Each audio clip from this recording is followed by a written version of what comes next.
I'm Ken Weaver with your top stories. Right now, 65 southbound between Harding Place and Old Hickory Boulevard listed as closed due to that crash from earlier this morning. That's a 41-minute delay. Got the full forecast and traffic in 5 minutes. COVID vaccines from companies like Pfizer, Moderna, and AstraZeneca have been linked to rare occurrences of heart, brain, and blood disorders, according to what is being called the largest vaccine study to date. The New York Post reports researchers from the Global Vaccine Data Network looked at 99 million people who received jabs in 8 countries, and they monitored for increases in more than a dozen medical conditions. More than 13.5 billion doses have been administered worldwide since the start of the pandemic. The New York Post says it has reached out to Pfizer, Moderna, and AstraZeneca for comment. Got new questions today about the future of fertility treatments after Alabama's Supreme Court ruled frozen embryos are children. The decision reverses a lower court's ruling in a case brought by a couple who sued a fertility clinic for wrongful death after someone dropped their frozen embryos on the floor, destroying them. The court cited Alabama's Constitution in its ruling, saying even before birth, all human beings bear the image of God, and their lives cannot be destroyed without effacing his glory. That is Andrew Dembert reporting. There's a shakeup in the credit card industry coming. Rebecca Jarvis says Capital One's buying Discover in a deal valued at $35 billion. There is a good chance you have a Capital One or a Discover credit card in your wallet. These are two of the largest credit card companies in the country, and now they're joining forces in one of the biggest deals of the year, giving Capital One, which serves more than 100 million customers, access to Discover's 305 million cardholders. Analysts believe the combined company will offer better rewards programs. That's the latest news. Traffic and weather next. I'm Ken Weaver, WTN News.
9:08 on Super Talk, 99.7 WTN. My name is Chris Hand. Good morning.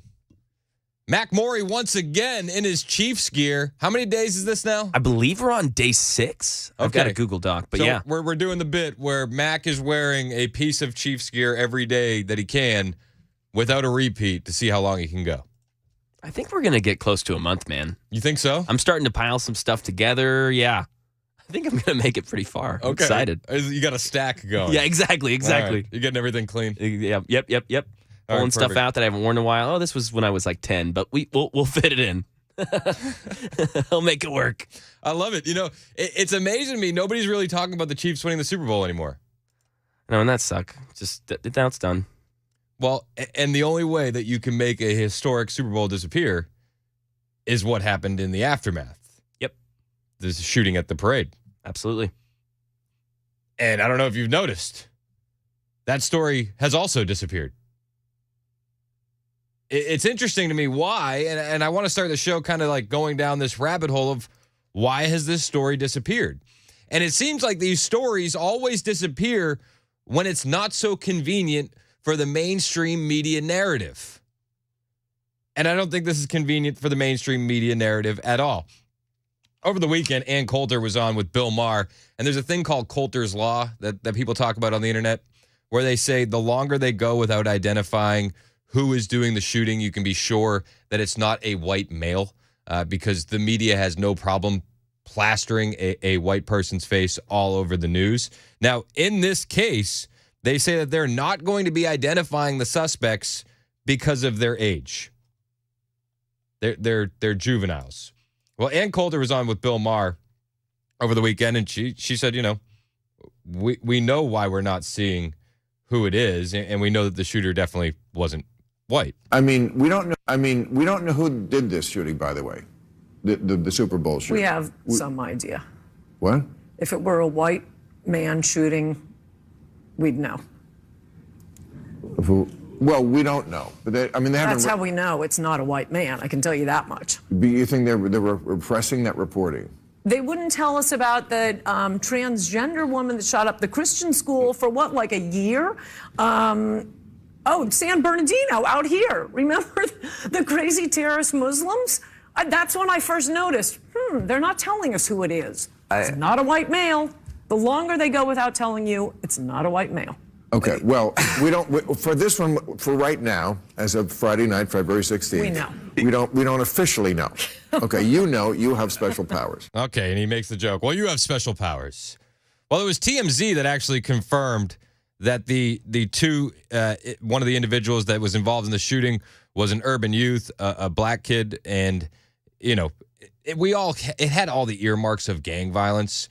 There was videos where it looked like there was a heated exchange between these two groups moments before shots fired. TMZ reported on all of this.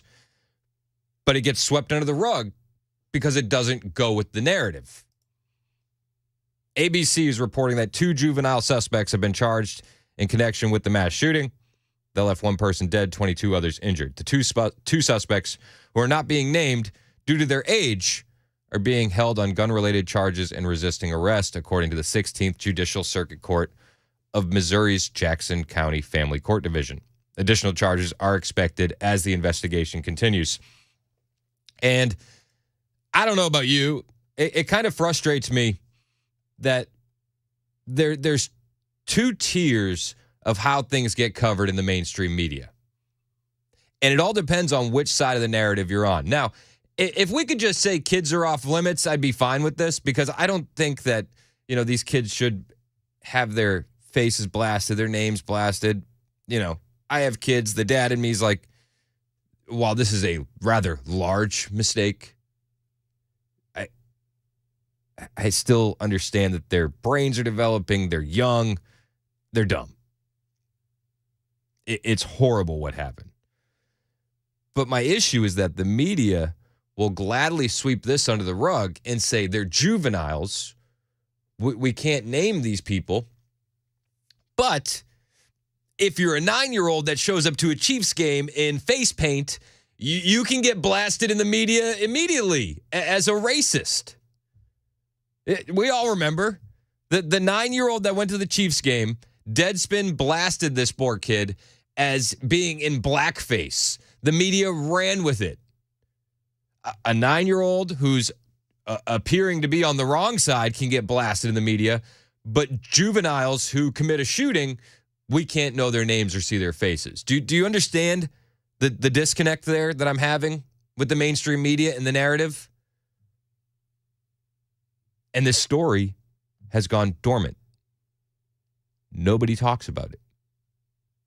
Now that 9-year-old kid is suing a bunch of media outlets because of what they did to him, calling him a racist, branding him just some evil little kid, and it's garbage what they did to that kid. But we see this time and time again. Kyle Rittenhouse was under 18. Did that stop the media from posting his face everywhere? Of course not. Of course not. We see 2 tiers of justice so often and 2 tiers of coverage. If we want to say kids are off limits, I'm fine with that. I don't think juveniles' names should be posted personally. I just don't. But you can't say that the juveniles that were involved in the shooting can't have their names posted when you have a 9-year-old that wore face paint to a football game. He can get branded as a racist in the media. When Kyle Rittenhouse, who's defending himself, has to use lethal force to defend himself, gets branded as a murderer in the media, and he's under 18. Or the Covington, Kentucky kids. Nick Sandman, he was blasted as a racist because of a 30-second video clip. The media had no problem putting his face all over the news. Well, because he was on the wrong side. And it's because of this. They have no problem saying right-wing extremism is such a danger. And the media and their double standard is just egregious. It's egregious. We can't know the identity of the youths involved in the Kansas City shooting. Even though we've seen the video of them arguing on camera before the shots rang out. Everybody who's paying attention knows what time it is. This doesn't work with the media narrative. It doesn't work for their push for gun control, so they're going to sweep it under the rug as quickly as possible. Honestly, do you think you're going to hear about this anymore? Anybody? I don't think we're going to hear about this story at all. Ever again. It will be a flash in the pan, a long-forgotten memory. It's going to be memory hold quicker than we can say Trump 2024. This is done. Nobody will talk about it. And on the flip side, we won't get to hear about all the good that came from that story. You're not going to hear the story of the heroes that tackled the shooter. You know what I mean? That's going to get swept under the rug. The act of absolute heroics by men in the arena who are willing to put themselves in the line of fire to stop evil happening in front of them. Like, there's a lot of good that can be taken from this story, but we're not going to be able to even expand upon that because the story has been swept under the rug. That angers me. It angers me that the media has a double standard on this kind of stuff, and it blows my mind that more people aren't calling this out. We won't hear about it ever again. We just won't. It's sad. But that's the reality we face in 2024. It's the reality we face for a while. If the left-wing establishment media can use a crisis to their advantage, they will gladly do so. If they can't, they will quickly forget about it by any means necessary. And I'm not okay with that. I know you're not okay with that either. And it blows my mind. It really does. At the same time, in America, we're seeing the media is being weaponized and the justice system is being weaponized. Donald Trump is facing just ridiculous charges every step of the way. And it kind of, these things are like one and the same. They're one and the same. because the Trump charges are just that, trumped up charges. And the media will sink their teeth into them and say, we got him. We got him. But when there's real news about real evil, they sweep it under the rug. Does this not infuriate you? Because it infuriates me. Jonathan Turley was talking about the Trump ruling, and he nails it down. There's no victims in this crime. There's victims at the Kansas City parade. There's victims there, and we can't talk about that anymore because it doesn't fit the narrative. But this crime that Trump has been found guilty of in New York, financial fraud with no victims, we can still talk about that one. Yeah, part of the disconnect here is that you have what will be over $455 million if you include interest. And then on the other side of the ledger, you have zero. There's not a single dollar lost by these victims. In fact, the people that James calls the victims actually wanted to do more business with Donald Trump. They said they made a lot of money and they viewed him as a whale client. They wanted more loans with him. So if you're keeping score at home, crimes with no victims get covered and prosecuted to the full extent of the law. Crimes with victims don't get covered by the media. And are these kids going to be, just given a slap on the wrist by another left-wing attorney general? I would like to say that we'd be able to keep our eye on this for you, but with the lack of media coverage we've seen, I don't know if we're going to even hear a peep about these kids when they finally go to trial. Honestly, with the lack of coverage, with how quickly the coverage has disappeared on the kids that were doing the shooting at the Kansas City parade, do you think we're going to find out what happens to them in court? I wouldn't be surprised if they're already out on bail. Does Kansas City have cash bail? I know a lot of left-wing Democrat cities don't even have that. It's hard to keep track these days. So we'll see what happens. I'll keep my eyes on this for you as best I can, but with the lack of media coverage, who knows if we'll ever see this Kansas City parade shooting resolved in a way that we think it should be resolved. Maybe they're just going to get a community service and a light sentence, as we see in so many big cities. And then they'll be released months later to commit another heinous crime, like we see in so many big blue cities. It wouldn't surprise me, and I know it wouldn't surprise you. It's 9:21 on Super Talk, 99.7 WTN.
Heads up, drivers, 40 westbound at Spence Lane. Only the right shoulder is open because of a crash. That is a 21-minute delay.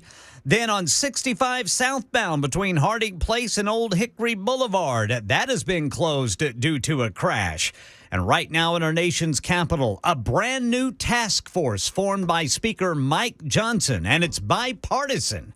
We'll tell you about it at 9:30 on Super Talk 99.7 WTN. Thank you, Ken Weaver. It is Super Talk 99.7 WTN. My name is Chris Hand. Me and Mac are talking back and forth off air. Obviously, the Kansas City story hits home for him. You know, that's absolutely. That's the home turf for Mac Morey. Yeah, it's where I grew up.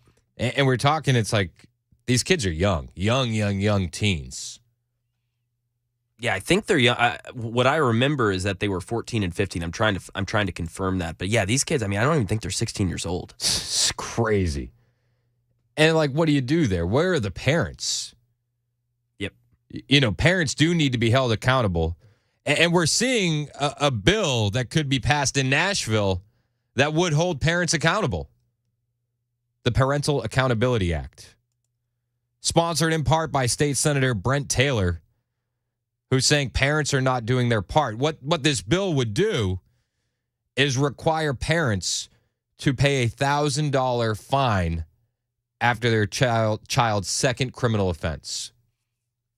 Kind of want to know what you think about that. Do you think that that's the move?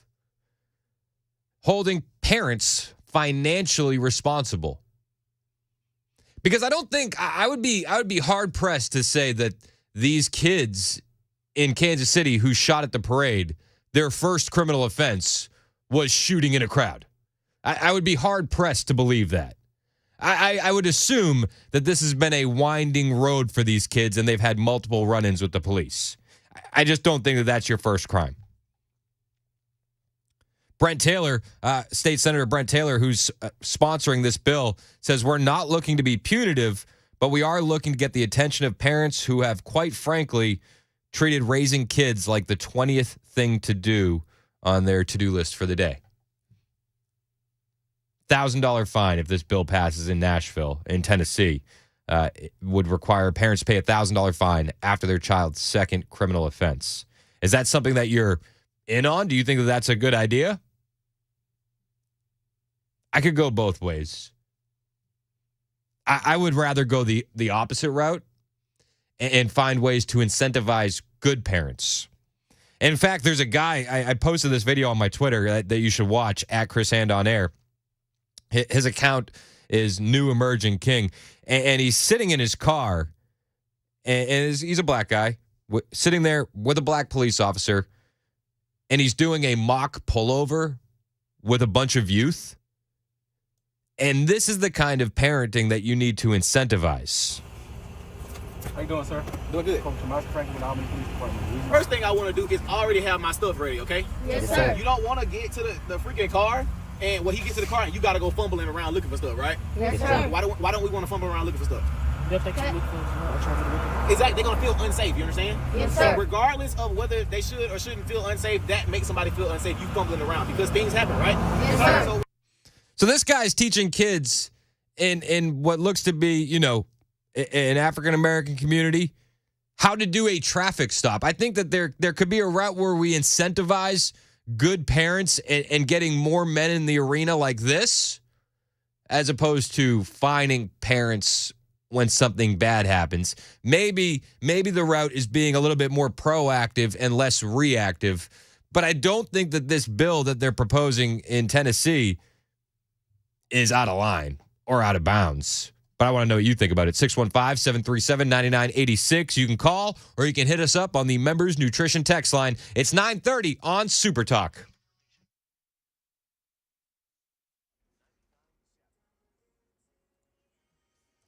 I'm Ken Weaver with your top stories. If you are 40 westbound in between the airport and downtown, you need to get to the right because only the right shoulder is open there at Spence Lane due to a crash. Also, closed because of a crash, 65 southbound between Harding Place and Old Hickory Boulevard. That is a 32-minute delay.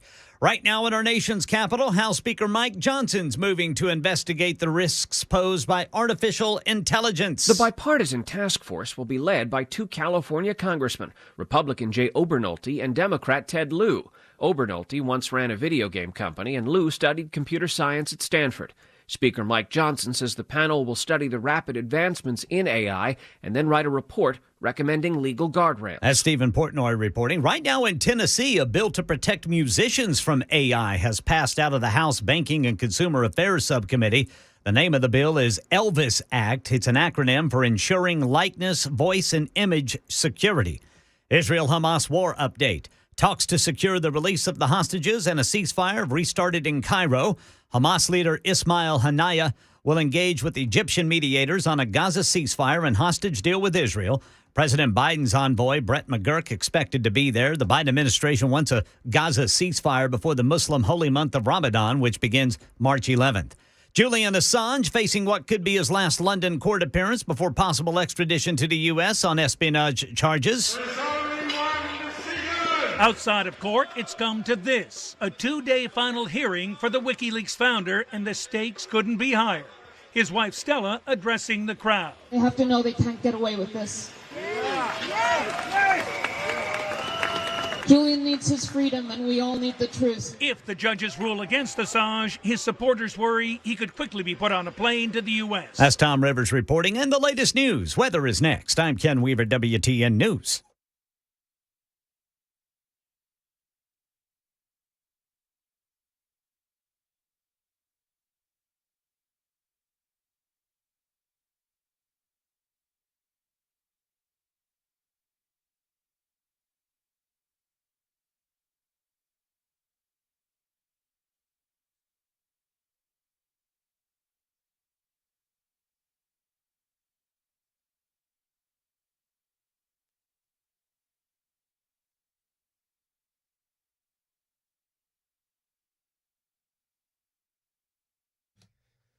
Maybe near 70? I mean, we're going to be getting to the time of year where it's going to be bathing suit weather. Are you taking care of your body? I mean, I'm not just talking about going to the gym, but like, are you making sure that you are in peak physical care? One of the ways that you do that is with vitamins and supplements, right? Hey, it's Chris Hand, and I want to tell you about my friends at membersnutrition.com. You got to take care of your body because let's be honest, toxins can build up in your body that suppress your immunity. They suppress your ability to absorb nutrients and fight illness. And that's all over the place. That's from the air that we breathe. If you look up, you know what I'm talking about. To the food we eat, it is processed and garbage. And that excess waste can also cause you to prematurely age. It can make you feel bloated. It can make you feel gross, sluggish. It's time to change your body's oil, and the guys at Members Nutrition have the exact way to do it. It's this youthful cleanse. It's 2 supplements that you take, and you do this cleanse, and I'm telling you, you're going to feel great. I've done it twice myself. I swear by it. It really works. And you can get this youthful cleanse at membersnutrition.com. It's time to take control of your health and take control of your life. If you're getting yourself into that mind state where you want to take care of your body, or if you're already in that mind state where you want to take care of your body, check out membersnutrition.com. One of the things I love about these guys is their supplements and vitamins are made in the USA, not with teeny tiny little hints in China. Go to membersnutrition.com.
Super Talk 99.7 WTN 939. My name is Chris Hand.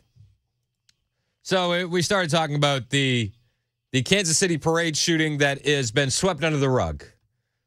We don't get to learn the names of the shooters or see their mugshots because they're underage. Of course, being underage never stopped the mainstream media from going after Kyle Rittenhouse or Nick Sandman or after the young 9-year-old boy who wore face paint to a Chiefs game. That stuff doesn't persuade the media not to go after them, right? Because they're on the wrong side. And we kind of transitioned into this Nashville, the Nashville parents weighing in on the Parental Accountability Act. It's this bill that's being considered in the Tennessee Senate that would require parents to pay a $1,000 fine after their child's second offense. So I want to know what you think about that. 615-737-9986. It's sponsored by State Senator Brent Taylor, who says parents just aren't doing their part. And I think that we all know parents that have fallen asleep at the wheel. He says, look, we're not trying to be punitive, but we are looking to get the attention of parents that have, quite frankly, treated raising their kids like the 20th thing on their to-do list for the day. From Senator Taylor. Let's go to Billy in Knoxville, wants to talk about the teens bill. What's up, Billy? Hey, how you doing? Good, man. Happy What do you think Tuesday. about this? I think it should be at least $2,000 because, I mean, they're just not paying attention anymore. They're leaving their guns unattended and all that. And I want to see what's going to happen with that mother in Michigan who just got convicted of being the elected mother for the supermarket shooting. I think the one in Michigan was that was a high school, if I recall correctly. It was a high school, but I mean, it was still a violent one. I think that's going to set precedence of what's going to happen. No, I think that things need to happen. Things need to change. But I wonder if this is more reactive as opposed to being proactive. Just like you said, the parents are asleep at the wheel, and they need to be held responsible. No, I get it, and I appreciate the call, Billy. Thanks so much. You know, I think that with this kind of stuff, like, is there something more we can do? I mentioned this video that I posted on my Twitter at Chris Hand on Air. There's this guy, black guy. He goes by the handle New Emerging King, and he has this video where he's teaching young black kids the right way to handle a traffic stop. And I think it's such a good video, and I think it's so solid, and we need to have men in the arena teaching kids the do's and don'ts. Now, I brought this up, and I get a pushback on the super text line saying, think about what you're saying implying. They should be taught how to act during a traffic stop. That implies the cop thinks all African Americans are a threat. I've been pulled over and didn't have to leave my hands on the steering wheel or have to announce I'm going to the glove box. I think it's sad that it's come to this, don't you? And I would just point out, I had this conversation with my dad, and I'm a white guy. I was talking to Mac off the air. He had how to get pulled over conversation with his dad. I don't think that this is a race thing. I think that it's great to see this guy doing it because in a lot of these families, they don't have fathers in the homes. And it's awesome to see men stepping up, teaching kids the do's and don'ts during a traffic stop. You can go watch the video for yourself. It's on my Twitter, at Chris Hand on Air. And I think it's so solid because he's like, guys, we don't need to argue on the side of the road. We argue in court. Guys, we don't need to talk back to the police officer. You're just going to make them upset. Like, that's not a white or black thing. That's just an education thing. And I think that, yes, all kids need to be taught how to respect authority. Maybe one of the ways we can do this, and I would love to see something like this in the Tennessee State Senate. One of the things maybe we can do is, you get a traffic ticket, you got to go to traffic school. Right? Maybe if you're a young juvenile and you get a shoplifting charge, maybe you go to, responsibility school and respecting authority school where they walk you through the steps on how to do this kind of stuff, how to handle this, how to act the right way, what the consequences of these things are. Because I think a lot of the youth don't have that. They're so short-term focused. Oh, this guy disrespected me. I need to pull out a gun and start shooting. Okay, what happens next? Maybe we need to reinforce this fine with some kind of education class as well. Let's go to Tony in Nashville. He wants to talk about this parents' bill. Tony, you're next on Super Talk. What's up, man? Not much. How you doing, Chris? Good. How are you, sir? Good. So I think I agree with this rule a little bit. The only issue I would want like an amendment made, because they said if you couldn't pay the fine, the parent would have to go do community service. I would like an amendment that says that the child would go too, because I know one thing: if I'm getting my butt out of bed to go do community service, ain't no way you're staying home. You coming with me? Yeah, I like that. I'm with you there. And I think along with that, there needs to be some sort of education class too with these kids. Yeah. You know, like consequences and actions, I would agree with that. All right. Appreciate the call, Tony. Let's go to Chris in Gallatin. You're next on Super Talk. What's up, Chris? Hey, Chris. How's it going, bud? Good, man. How are you? I'm doing well. On that bill, the biggest problem I've got with it is they have taken away our rights to even discipline our children. I mean, if I discipline my child, I go to jail. Now, if I don't discipline my child, I go to jail. I mean, they can't have it both ways. Yeah, no, I get where you're at, and I think that you bring up a good argument. I mean, I've raised my son, and I got lucky. I raised a good one. I've got 3 beautiful grandbabies. But if he goes to spank one of them, somebody says something, well, he gets to go to jail for it. It's like there's no spare the rod and spoil your child anymore. Although that's written in the good book. Yeah.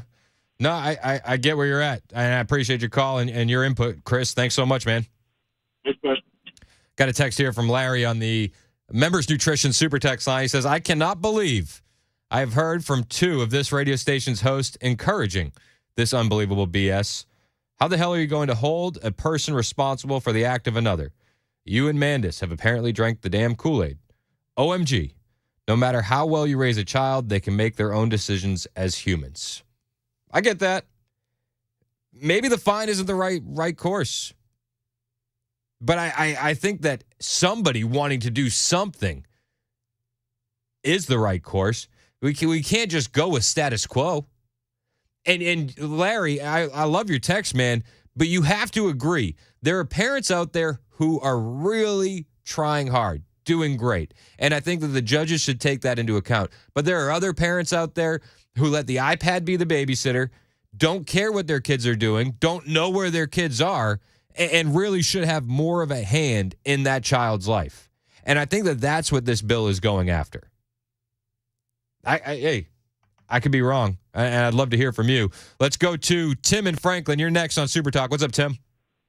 Hey, man, it's all good. These kids are out of control. It's just like the drug dealers, everywhere, all over the country. They use these kids as runners. And because they know there's nothing going to happen to the kids. Same way with the parents. They ain't got time to be raising their kids.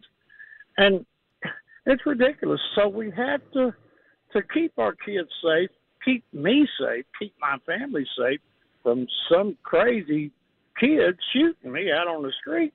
We got to do something. And holding the parents accountable, hey, it has to be done. Yeah, I mean, there was a story a while back where it was a teacher that was shot in his driveway in Nashville by a group of youth, right? Am I recalling that correctly? Yeah. Remember that. I remember that. Yes, sir. Yeah, where were the parents in that case? That's exactly right. They just don't care anymore.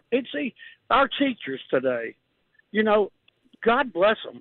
They have to go to school, and they're not teaching. What they are is disciplinary people to teach discipline and try to maintain some kind of regular classroom activities without disruptions from these kids. Yeah. So they're more parents than they are teachers. I know, it's sad, and it's terrible. Yeah, I'm with you, Tim. Thanks for the call, man. Let's hear from. Hey, you too, buddy. Let's hear from Crystal in the borough. What's up, Crystal? Hi, how are you? I'm good. What do you think about this bill, Crystal? Well, I guess my main concern is, and a previous caller mentioned the Michigan mom. So just because I feel like, and I don't know all the answers in that case, But I do feel like, is that going to set a precedent? Would this set a precedent for then anything that a child does comes back to the parent? And I say that having been a kid that was very rebellious. My mom took extreme action, sent me from Northern California, where I lived, to Mississippi to live with my dad. So culture shock that caused me to kind of snap out of it because I had no other choice. All my vices were gone. And I realize not everybody can or is willing to do that, but I feel like there is, I'm a parent of 3. I know you've got kids. There is also some nuance to nature versus nurture. And you can raise 3 kids pretty much the same household rules, same parents, and have different situations. You know, your kids have some things. Now, I come down hard on things. That's the way I parent. My kids know it. It comes from my experiences with what I was able to get away with. They don't have an inch to move because I know how bad it can get, how quickly.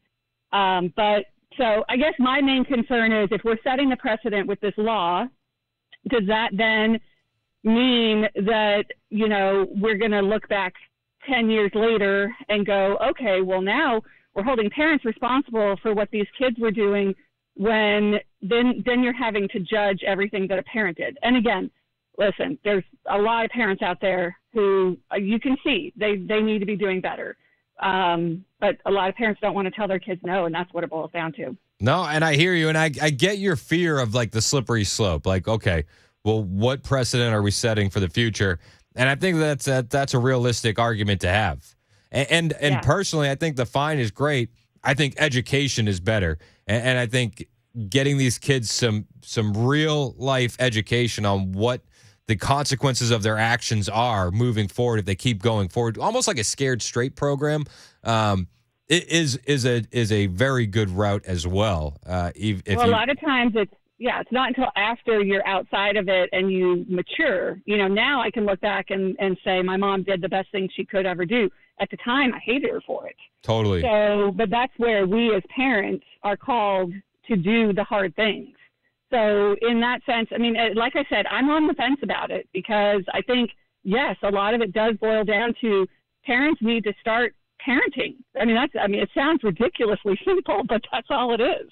No, and I think that the point you bring up, another caller brought that up with Dan. It's like, listen, I could have 4 kids. 3 of my kids turn out great, and 1 gets hooked on drugs. So now I'm held accountable for that. And as a guy with 4 kids, it's like, I look at it right now and I go, yeah, there's parents out there that aren't doing their job.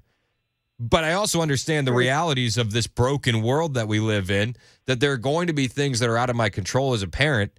And if I found myself in a situation down the road, I'd be like, this isn't fair. This is ridiculous. Yeah, and I think, ultimately it boils down to the fact that, and I don't know how to encourage parents to do different. It seems like there's some who do care and some who don't. And I don't know the guy who did the training, and I'm same as you and Mac. My dad taught me how you handle. My dad was a Marine. He's like, you get pulled over, you're respectful to the police officer. Yeah. It didn't matter what color I was. And I've done the same thing with my kids, because the thing is, you don't know what they're perceiving your actions to be, period. 100%. So you just need to make it very clear what you are putting off to them. So all that to say, I think that I don't know where the fix would be. Fines obviously would impact people, but yeah. No, hey, I appreciate your call, Crystal. It's definitely a tough situation. It's a tough topic. A lot of people have a lot of different opinions. I see Dave, Matt, Brenda, Larry, John all want to weigh in on this as well. We'll take more of your calls on the way next on Super Talk 99.7 WTN.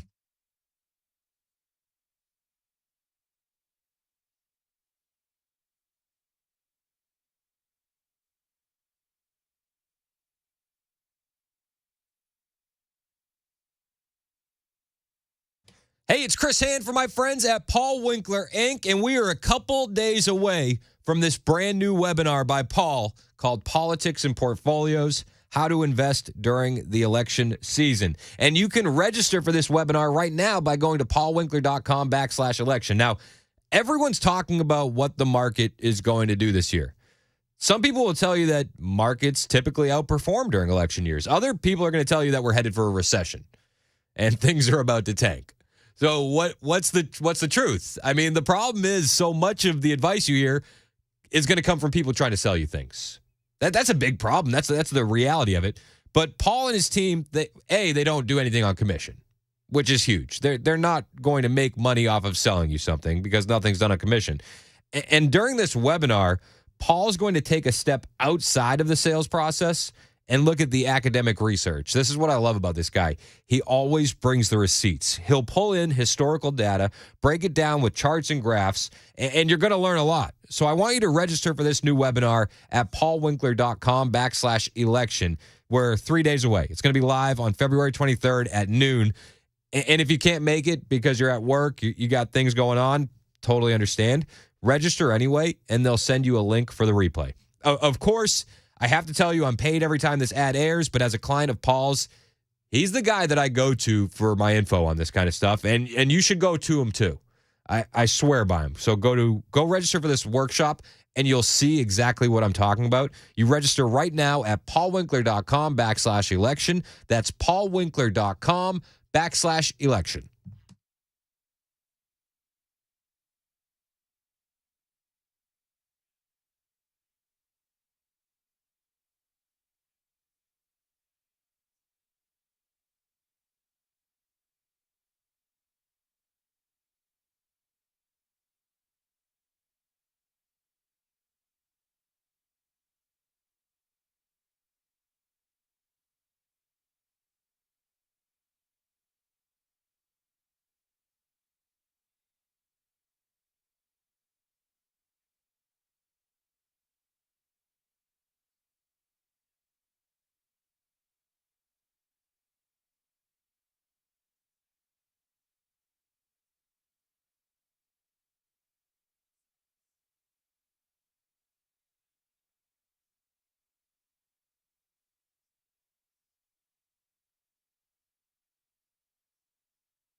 10 o'clock on the dot. I'm Ken Weaver with your top stories. Right now, we got some big problems in traffic. We've got a rolling roadblock for pothole patching, 24 westbound at Old Hickory Boulevard. Then in Kentucky, 24 westbound. This is going to be right before Oak Grove, Pembroke, Highway 115, exit 89. And a crash blocking the left two lanes, 40 westbound there at Spence Lane, east of downtown. Now, that's a lot better than it was. It was blocking all four lanes. Full forecast coming up in 2 minutes. Right now at the United Nations, the U.S. has just vetoed an Arab-backed resolution that demanded an immediate ceasefire in the Israel-Hamas war. The U.S. says it would hurt negotiations that have just restarted in Cairo. Ismail Haniyeh arriving in Cairo for talks with Egyptian mediators on a Gaza ceasefire and hostage deal with Israel. President Biden's envoy Brett McCurk also expected in Cairo and Jerusalem this week as the U.S. pushes for a 6-week pause in the war and the release of some of the 132 Israeli hostages, including 8 Americans. The U.S. keenly interested in getting a Gaza ceasefire before the Muslim holy month of Ramadan, which begins on March 11th. That's Jordana Miller reporting. Right now in East Tennessee, the man accused of shooting 2 Blount County deputies, killing one and injuring the other, back in court this morning. Kenneth DeHart, appointed a public defender last week. He's not being held in Blount County to avoid any possible blame should anything happen to DeHart while in custody. And right now in South Carolina, the first federal trial over a hate crime based on gender identity set to begin today. It's the first time prosecutors are taking a man to trial for the murder of a transgender woman. Prosecutors allege in 2019, Dakwa Lameek Ritter killed a black transgender woman after it was revealed that he had had a sexual relationship with her. The umbrella of federal hate crimes didn't include offenses motivated by the victim's sexual orientation or gender identity until 2009, and the first conviction, a guilty plea involving a victim targeted for their gender identity, came in 2017. That's Mark Remillard reporting, and the latest news. Weather is next. I'm Ken Weaver, WTN News.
Super Talk 99.7 WTN. My name is Chris Hand. Wow.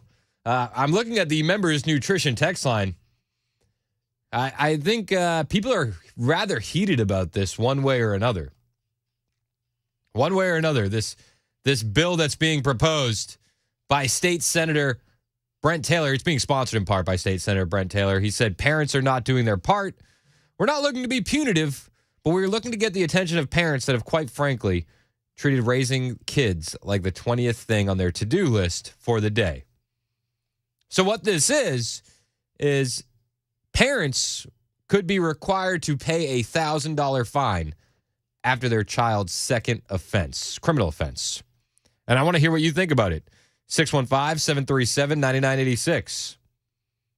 A lot of people are weighing in on the members' nutrition text line.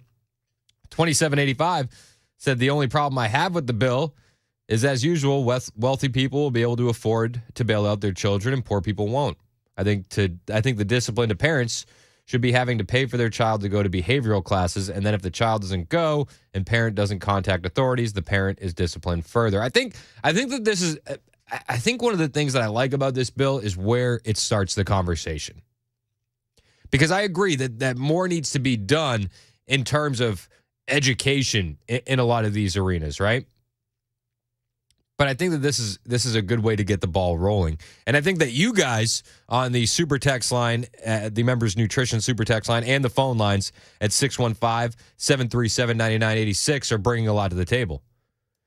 Tony said flog the parent and the child, public flogging each Saturday at the Parthenon. That's one idea. Randy says, Chris, not a fan. Not all parents are bad or unattentive. Even attentive parents can have a kid who turns out to be a black sheep. This is the exact thought pattern as banning guns for everyone because some dipstick shoots someone or multiple persons. I hear where you're coming from. So what are the alternatives? What alternatives are you seeking? Phone lines are open at 615-737-9986. Let's go to our buddy Dave in Hendersonville. You're next on Super Talk. What's up, Dave? Hey, what's going on, buddy? What's up, man? It's a touchy one with me. You had the lady call in and say her mother went to the extreme and sent her to her father's in California. Yes, My sir. mother went to the extreme and sent me to a boys' home to get me out of the area that I was in, or the area we lived in. What they've got to do first is they've got to take the hands, they've got to take the hands off of the parents so they can discipline their children. I'm going on 58 years old, and trust me, I've had my share of discipline. I was a handful with my mother, along with my two brothers, and I got every lick that I deserved. No, I hear you, Dave. I think a lot of people. I think a lot of people are saying you got to take the let parents discipline. But I think the issue here is that there's a lot of parents that just don't discipline at all. Like they don't. Not even like the timeout generation, but just no discipline. You gotta take the. You can't be a friend. You got to be a parent before you can be a friend. Amen to that. And a lot of parents try to be friends to the kids, and like you said earlier, and another gentleman said, these cell phones and iPads are the babysitters. Yeah, they are. And that doesn't. If you don't take and discipline your child, and they shouldn't put it all on the parent. Like another guy said that if I'm going in to do something, to do work because of something you did, you're going to be right there with me. Yep, I hear that. They don't need to put it off. Yeah, no, I get that, Dave. I appreciate the call, man, as always. Let's go You're welcome, buddy. Thank you. Hey, later, bud. Let's go to John in Nashville. What do you think about this bill, John? Hey, how are you guys doing? Good. How about you, sir? Doing great, thank you. Hey, this is coming from a kid that was troubled. My parents did everything right. Okay, they were great parents. My sisters, it was a great kid. I was not. I bring to attention boot camps. Some of these kids you just can't talk to. And I believe that they should bring back boot camps. I think everything should be kind of separated. If it's a nonviolent crime, yeah, a fine might be okay. But if the kid's got your gun, that's up to the parents to lock their guns up. Okay. Yep. Full on Second Amendment, you lock the guns up, you keep them out of their hands. If my parents would go through my room, when I started getting in trouble, they would bi-weekly go and check to see if I had gotten anything that I wasn't supposed to have in there. It's not always up to the parents, and that's another thing too. As many times as I got in trouble, my parents would be extremely broke because we were poor growing up. Slapping money to people isn't the thing. Slapping a consequence is. Again, boot camps. If they're violent offenders, the parents get together and do community service with the kids. Put the kids back in church. The schools aren't doing it for us. They're teaching transgender and all this other stuff is cool when there's no paddle with holes in it behind the principal's desk. Okay. No, and I think your church point is right there. It's hard to raise a kid right when there's no high authority. Well, and there's no God anywhere. When I stood up and in God we trust. When I was going to school, they actually started eliminating that while I was in school. I'm 38 years old, and you take God out of school, and these kids have no book. And I don't care if people believe or don't believe, that book is a great teacher. It teaches people morals. There was something that you guys were talking about, a guy standing up inside a building with a hat on, covering the people behind him where they couldn't see. That is a moral. Okay, that you walk into a building, you be respectful, you take your hat off. They're not being taught these simple things. How are they going to be taught the real criminal stuff? No, I hear you, John. Thanks for the call, man. I really appreciate it. Let's go. Thank you so much. Yeah, of course, bud. Let's go to Matt in Smyrna. You're next on Super Talk. What's up, Matt? What do you think about this? Hey, John. Dave. Dan. Oh God, I can't even think. Chris. That's okay. Sorry. That's all right. There's a lot of us. You know what? When you work a lot of hours, you just get tired. I hear you, man. I hear you. Hey, the problem. The biggest problem in the world with this is you cannot start raising a child when they become a certain age. This has to start from the crib. Now, before the crib, you have to turn around and you have to have children by a male and a female who wants to put in that work and has the resources to accomplish the goal. But it seems like the kids today, babies are having babies. And we have a problem. We just have a problem of people starting a family when they're not putting themselves in the situation, putting the kids in the situation, and you have the destruction of family. And until we fix the correction of that family values, the children don't have a chance. Hey, I hear where you're coming from, Matt. Thanks for the call. Let's go to Mary in Brentwood. You want to talk about this parent bill? What's up, Mary? Hey. Well, I haven't read the bill, so I don't know what it says, but I'm pretty sure it doesn't go nearly far enough. So I am a single mom myself. As it's proposed, it would require parents to pay a $1,000 fine after their child's second criminal offense. So I don't think that goes far enough. I know that my car has been stolen twice in the last year, and it's been done by juvenile rings, and I've seen that these people, the kids, the car thieves, are not being held accountable by the juvenile court. I think there is something to say, like your kid can go off and get in trouble, and you might be the best parent in the world and not know about it. But if your 15-year-old drives home with a Range Rover, you know damn good and well that they did not come by that legally. And it's your responsibility to turn them in and do something about it. And these are repeat offenders. They're being repeatedly let off by our juvenile court system.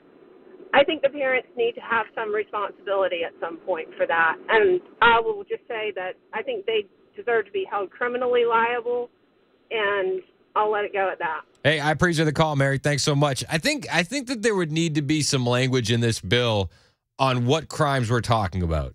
Like, I think car theft is different from underage drinking. Do you know what I mean? Does the kid have 2 underage drinking charges and that's a $1,000 fine to a parent because the kid went out on a Saturday night? I think that's far different than a kid that's stolen cars twice. And a lot of people on the Members Nutrition Super Text line says, well, what about the judges and the prosecutors not holding these kids accountable? And I think that's a good argument to make as well. It seems like a lot of the court system doesn't want to hold these juveniles accountable to the fullest extent that they can. But I think one of the best things about this bill as it's proposed is the conversation that it's starting here in Middle Tennessee. And I think that, whichever side of this you're on, I think that your voice is important in this. Let's go to Devin in Kelso. Devin, you're on next. What's up? Well, I've been listening to this for the last 20, 30 minutes or so, and, a couple of quick things, and I've got a novel idea. I've heard some what I think is crazy comments, as far as holding somebody responsible for something they didn't do. The last comment on the judges and prosecutors, now that makes some sense to me. But my idea is, hey, let's take the little thug, the little criminal, the little brat that's doing whatever they're doing that's illegal, and let's hold them responsible. And when they're held responsible, if we've got consequences that mean anything, then the consequences to them is where the correction needs to be made. Now, God has definitely been taken out of our schools. Parents are not able to discipline. I disciplined my son the first time he threw a temper tantrum. I got a hold of his leg. I didn't smack him on his diaper. I got a hold of his leg, 2 good cracks, and it was probably 6 years before he ever tried another temper tantrum. And after that second one, it never happened again. Consequences, you do something stupid, you do something wrong, you are held accountable. And by holding the parent accountable, you're telling that same kid, hey, there's no consequences. There's nothing, no consequence to you. Your parents are going to be held responsible. And, it's all upside down. But wouldn't you agree that there are some parents out there that literally just take no active role in their kid's life at all? You're absolutely correct. We do have our sperm donors and incubators that are out there spitting out kids that, yes, they're not parents. They're just what I said. They are incubators and sperm donors. And but to take parents that I've heard several people comment having 3 kids, and you've got one that just is the black sheep, that people do stupid things. It's in our nature. We know that. So let's hold the person that is doing the wrong responsible. Now, I'm not talking about a parent that incentivizes their kid to go do something stupid. If I tell my son to go out and rob that store because we're hungry, then yes, I need to be held responsible for that as well as the kid. But to take the responsibility off the guilty party, and you name the crime, it doesn't matter what it is. You make the consequences to where they are held responsible, and then there will be a result. And the judges, hey, when a kid comes in there and they've been in the courtroom 6 times and they're back out on the street, well, yeah, I think judges need to be held responsible. Hey. That is their job to deal with these issues.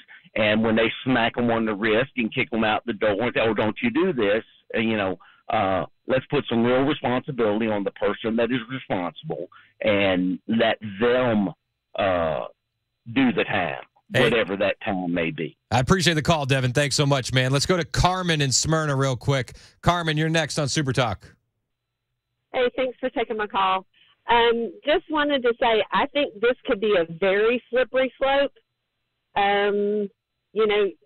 You start blaming somebody else, and all of a sudden parents get held responsible for everything.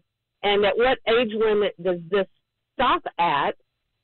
So, is this bill specifically for underage kids? Or, after they're adults, they're still your kids.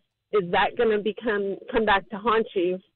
And I think one of the biggest problems we have in America is nobody takes responsibility. It's always somebody else's fault. But it's never anybody else's fault. It's your fault. You make the decision. And that goes for kids too. So I agree with the last caller. I don't think there should be a law saying that parents are responsible. And the people that don't care about their kids and let them do whatever, this law will not change that, because you will always have those parents, no matter what you try to legislate. Fair enough, Carmen. I appreciate the call. It is 1021 on Super Talk 99.7 WTN.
I-24 westbound at Old Hickory Boulevard. We've got pothole patching. The rolling roadblock means only one lane is open.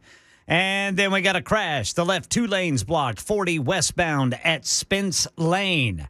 The U.S. has vetoed a resolution that would demand an immediate humanitarian ceasefire in Gaza And we'll tell you why. You will see people asking you to sign a petition at the grocery store this weekend. Details at 10:30 on Super Talk 99.7 WTN. First the Girl Scouts, now petitions. It's Super Talk 99.7 WTN. My name is Chris Hand. We're talking about a bill that, if passed in the Tennessee Senate, would require parents to pay a $1,000 fine after their child's second criminal offense. Now, the way I read it is 18 and under, right? Or under 18. That's how I take it. Yeah. A lot of people weighing in on this on the Members Nutrition Super Text line. Everyone has a strong opinion about it, one way or another.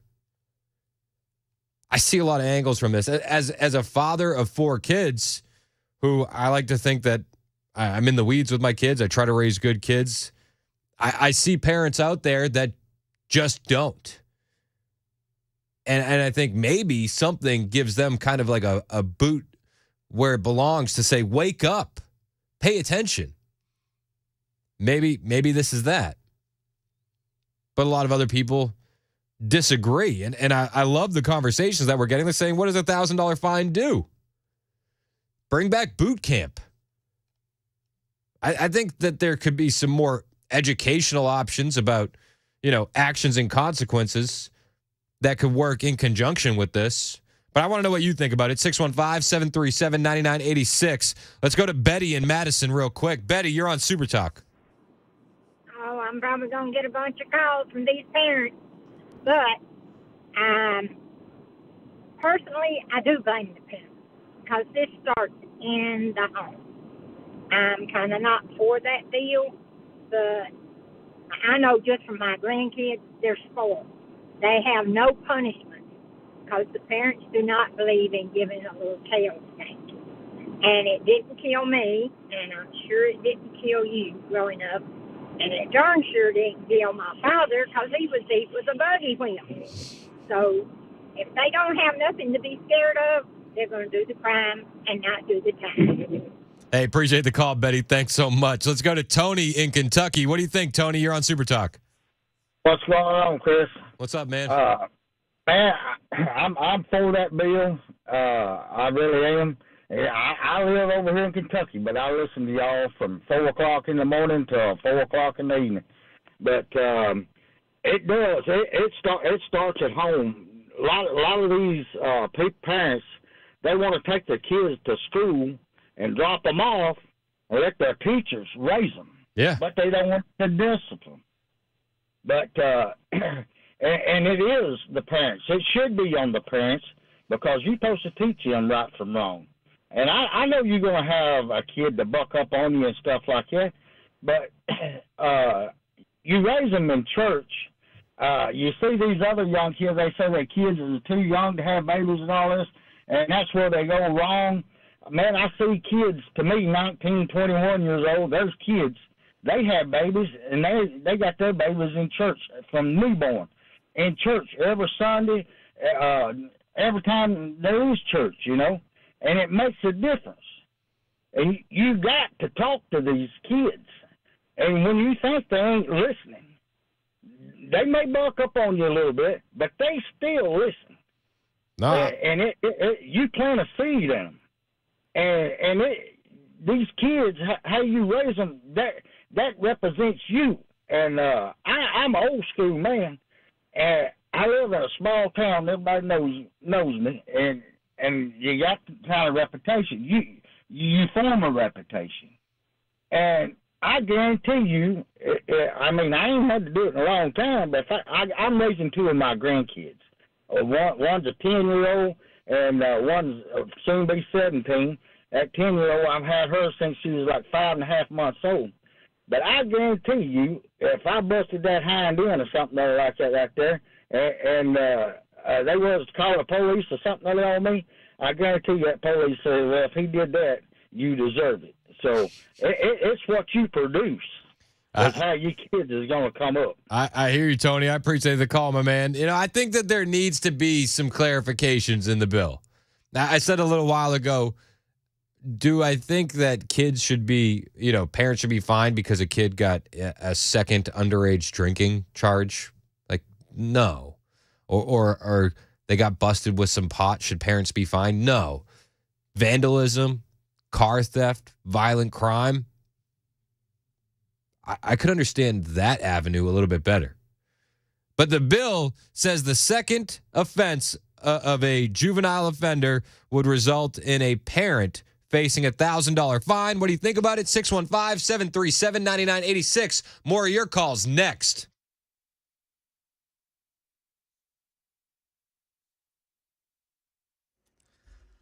I'm Ken Weaver with your top stories. Got the full forecast in 2 minutes. Israel-Hamas war update. The U.S. has vetoed a resolution at the UN that would demand an immediate humanitarian ceasefire in Gaza.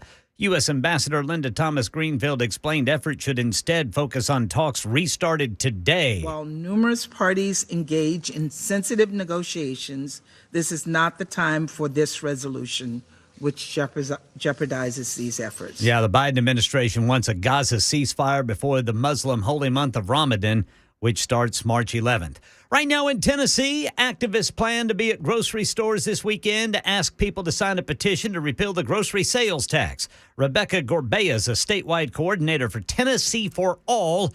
Tells News 2 corporations should be taxed more instead. Currently, we've got about 60 volunteers across the state ready to talk to shoppers and tell them that this is on the table and that they have a choice this year between giving working families a break or the biggest corporations another tax break. Now, the governor's office has previously said eliminating the grocery tax could cost the state about $1 billion a year.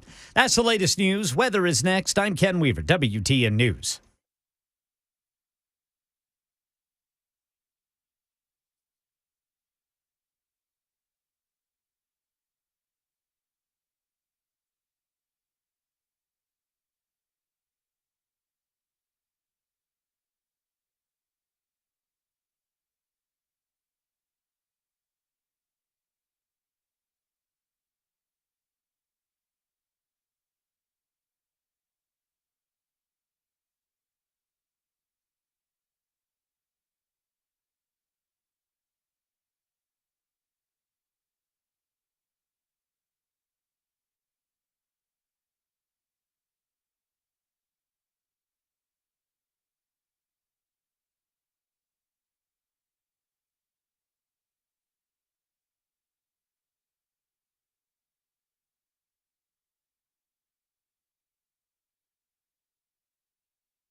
Super Talk 99.7 WTN.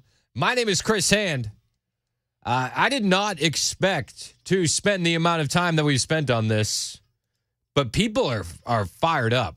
People are ready to go off on this. Either way, we've heard both opinions, man. I love it. All right, so I love the conversation that this springs. Yeah. Especially as a guy who has 4 kids of my own from almost 2 to 10.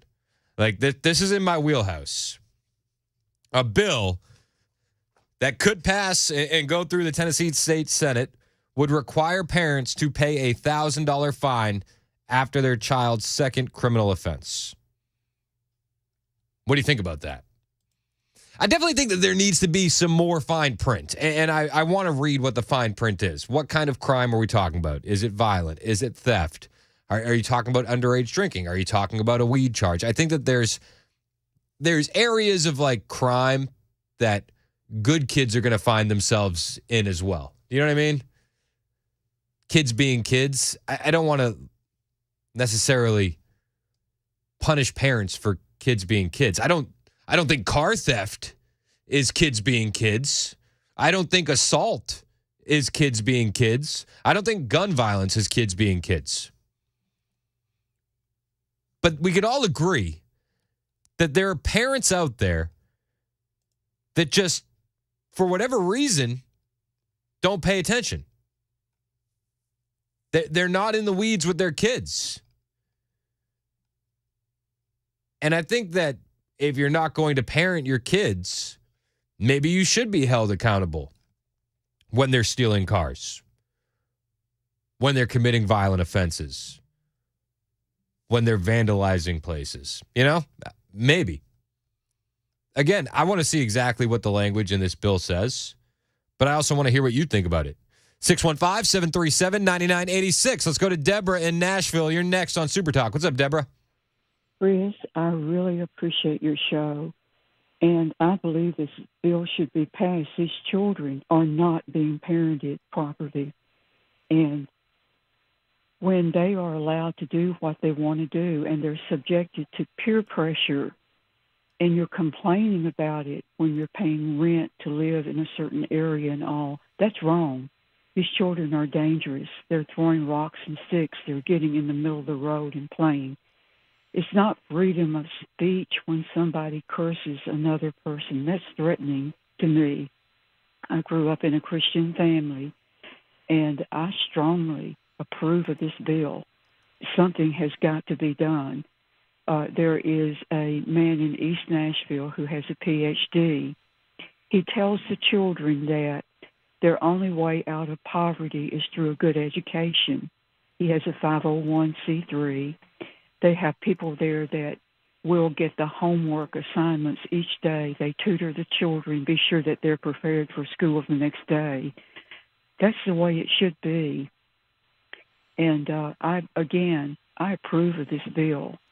And I don't think cursing somebody is right, particularly when they're not even 5 and they're already using vulgar language and all of that.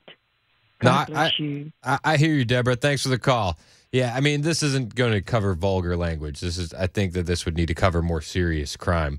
Kathy texted in, and I've actually gotten a lot of what Kathy says from quite a few parents on the Members Nutrition text line. Kathy texted in and said, Chris, I have 4 kids, and one of which started getting into trouble at 13 and has still done nothing with his life. We did everything we could, but the juvenile court system is failing kids. It should be there not only to punish, but to scare kids. I only wish I would have sent him to boot camp. That's from Kathy in Spring Hill. Maybe sending kids to a boot camp is a route to go. I definitely think that there needs to be some education aspect of this if you're going to find the parents. 100%. But, I mean, we lose a phone call and the phone line fills up right away. People want to weigh in on this. Let's go to Robert in the borough. What do you think about this bill, Robert? It's just another bill from the idiots in the legislature is the way I look at it. Those saying absolute power corrupts absolutely. Yep. We've got to get a third party in the state of Tennessee because with them having a super majority, and we got you can't have cold beer at a convenience store, and then now the parents are going to be punished for what somebody else does, even though it is their kid. This is we're getting the nanny state is. The Republicans are just as bad as the Democrats. They want to control your life just in a different way. I hear your complaints on the nanny state, but you have to agree, Robert, that there's a group of parents out there that parent is, their parents in name only.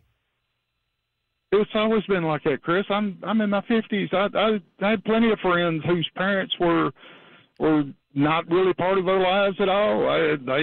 Some of them grew up to be good people. Some of them grew up to be idiots. I had friends whose parents were really involved in their lives. Some of them grew up to be idiots. Some of them grew up to be good people. But don't you feel don't you feel like it's gotten worse? Oh, it's definitely got worse, but that's society. I mean, come on, we the stuff we allow to happen. Social media, the computer, and the internet in general. I mean, if you want to go religious, tell me that ain't straight from Satan. I mean, come on, the stuff that you can get pumped into your house now. How many of these parents? The perfect example, the guy, I'm raising my 2 grandkids, but yet he's for the bill. Dude, why are you raising your grandkids? Oh, that's right, because you didn't raise your kids. You either raise your kids or you go visit them in jail, and usually they'll raise your own grandkids. Those are the people that are for the nanny state, but yet they think they're holier than thou. We have way too many Church of Christ and Baptist people in legislature in Tennessee that want to tell everybody else what we're doing wrong. I hear where you're coming from, but I think that something that's being left out is how this is affecting the other kids. So, like in Massachusetts, there's a Brockton High School where members of the high school committee sent a letter asking the mayor to deploy the National Guard to their high school to rein in the violence in the classrooms, to rein in the sex and drugs happening in classrooms. Like, this is like a real story. So, like, I think that there is a sense of being proactive here. I worry that it's not exactly what needs to be done, but I think that the conversation needs to happen. They keep voting Democrats in. Things keep getting worse in the big cities like Nashville. It spills over into the suburbs of the surrounding counties, and we wonder why there's a problem. It's when something goes rotten, rot doesn't stay in one spot. Rot spreads. And the worst thing is, though, is both sides are like the whole thing with giving $7,000 to people that live in Brentwood that want to send their kid to Brentwood Academy when they've got perfectly good schools. Republicans are as bad as Democrats in this state. They want to take our money and give it to who they want to, their friends and whatever. But you said rot doesn't stay in one spot, rot spreads. But don't you agree that like this is attacking the root cause of the rot in a certain way, saying, parents, if you're not stepping up, you're going to be fined? Nah, you can't fine somebody for what somebody else does, even if it's their kids. I mean, at what point do we say, okay, let's see, did the parent do this? Did the parent do that? I mean, some people are bad. There's evil in this world. I hear you, Robert. There's some kids that are evil. I've taken in foster kids before. Some were good, some were bad. It didn't matter what you did. You don't get to pick and choose which one of these kids is going to turn out good and which one is, some things are just evil to the core, and it doesn't matter what the poor parent does. I hear you, Robert. Thanks for the call, man. Let's go to Malika in Nashville, who's been on hold for a minute. What's up, Malika? Hey, guys. Thanks for taking my call. I would like to say that the bill should not pass because the parents, it's all their fault. They need to find something for their children to do. If I have a kid, 13, 14 years old, and if I'm just letting them sit at home on school breaks, and yeah, they're going to do dumb things. So camps, football, music, whatever it is, people and kids need to do things, not just sitting at home. Thanks for taking my call. No, I hear you, Malika, but I feel like you're kind of oversimplifying it. I think that the problem here is like, yes, you need to find stuff for your kids to do, and I agree with that. But there are parents that are just doing nothing. Nothing. So I think that while you say you're not for the bill, Malika, you're kind of arguing that you are for it. because you're saying the parents need to do more, and this bill is looking to, kind of force parents to do more. At least if I'm reading it correctly. Maybe I'm wrong. James in Hermitage, you're next on Super Talk. What's up, James? Hey, how's it going? Good, man. How are you? Good. Thanks for taking my call. I think we need to discipline our kids. We got to stop letting them play on video games and not have a cell phone. But if there's no discipline, why are they going to stop doing what they're doing? And we got to have discipline. I hear you, man. I think you're right. And I think that this is kind of trying to give a boot, where to the parents that don't discipline at all. Yeah, I agree totally. If they're continually letting their kids do something, then they should be held responsible also. Yeah, I hear you, James. Thanks for the call, man. Let's go to Mark in Nashville. You're next on Super Talk. What's up, Mark? Good morning. How are you? Good. How are you, sir? Good. I'd like to make 2 points, if I could. Please. Number one, the type of parents that are not parenting do not care about fines. They will not do community service, etc. Number two, we are a society that people learn by example. And the adult criminal justice system has gotten so wild, and people are not adults, are not held accountable for the crimes that they commit. That is what these kids see. That's the example that they have been taught by. If they will utilize the laws on the books, forego some probation and community service, and start laying the hammer down on these adults, the kids will see, hey, this is not a game anymore. They're not playing. I think that's a huge aspect of it, and I think that there's definitely the argument to be made that judges and prosecutors have gone soft on crime across the board, whether it's juvenile or adult. I have spent my entire adult life working in the criminal justice system, and the adult courts are just, it's a mockery of justice. When you have a person that has 4, 5, 6 probation violations, it's obvious that is no deterrent. And these kids see that. I hear you, man. And I think that you make a good point, but maybe the example that we set is that you're going to be held responsible for your kids. And maybe that example, like you said, people learn by example. Maybe that example reverberates out to other families when they see people being held accountable. I would agree with that if you tried to penalize parents that actually did try to follow the law and that did care. The non-parenting parents, the sperm donors, don't care about, fine me, what a big deal, I'm not going to pay this fine because I didn't pay the last 5 that you gave me. Fair It's enough. fodder for people to think that our legislature is progressive, and it's not. Yeah, I hear you. All right, thanks for the call, Mark. Diane in Nashville, you're next on Super Talk. What's up, Diane? Yeah, I think that by the time the kid's old enough to commit a crime, I think it's a little late to punish the parents by making them pay, although it could be an idea to add to maybe community service. If the child's 16 or over, have them to do community service in whatever aspect, wherever, in a court-approved place, to make the child pay back the hours to the community that, for the crime that he did. Yeah, I don't think you need to draw the line at 16. I think if you're 10, you can do community service.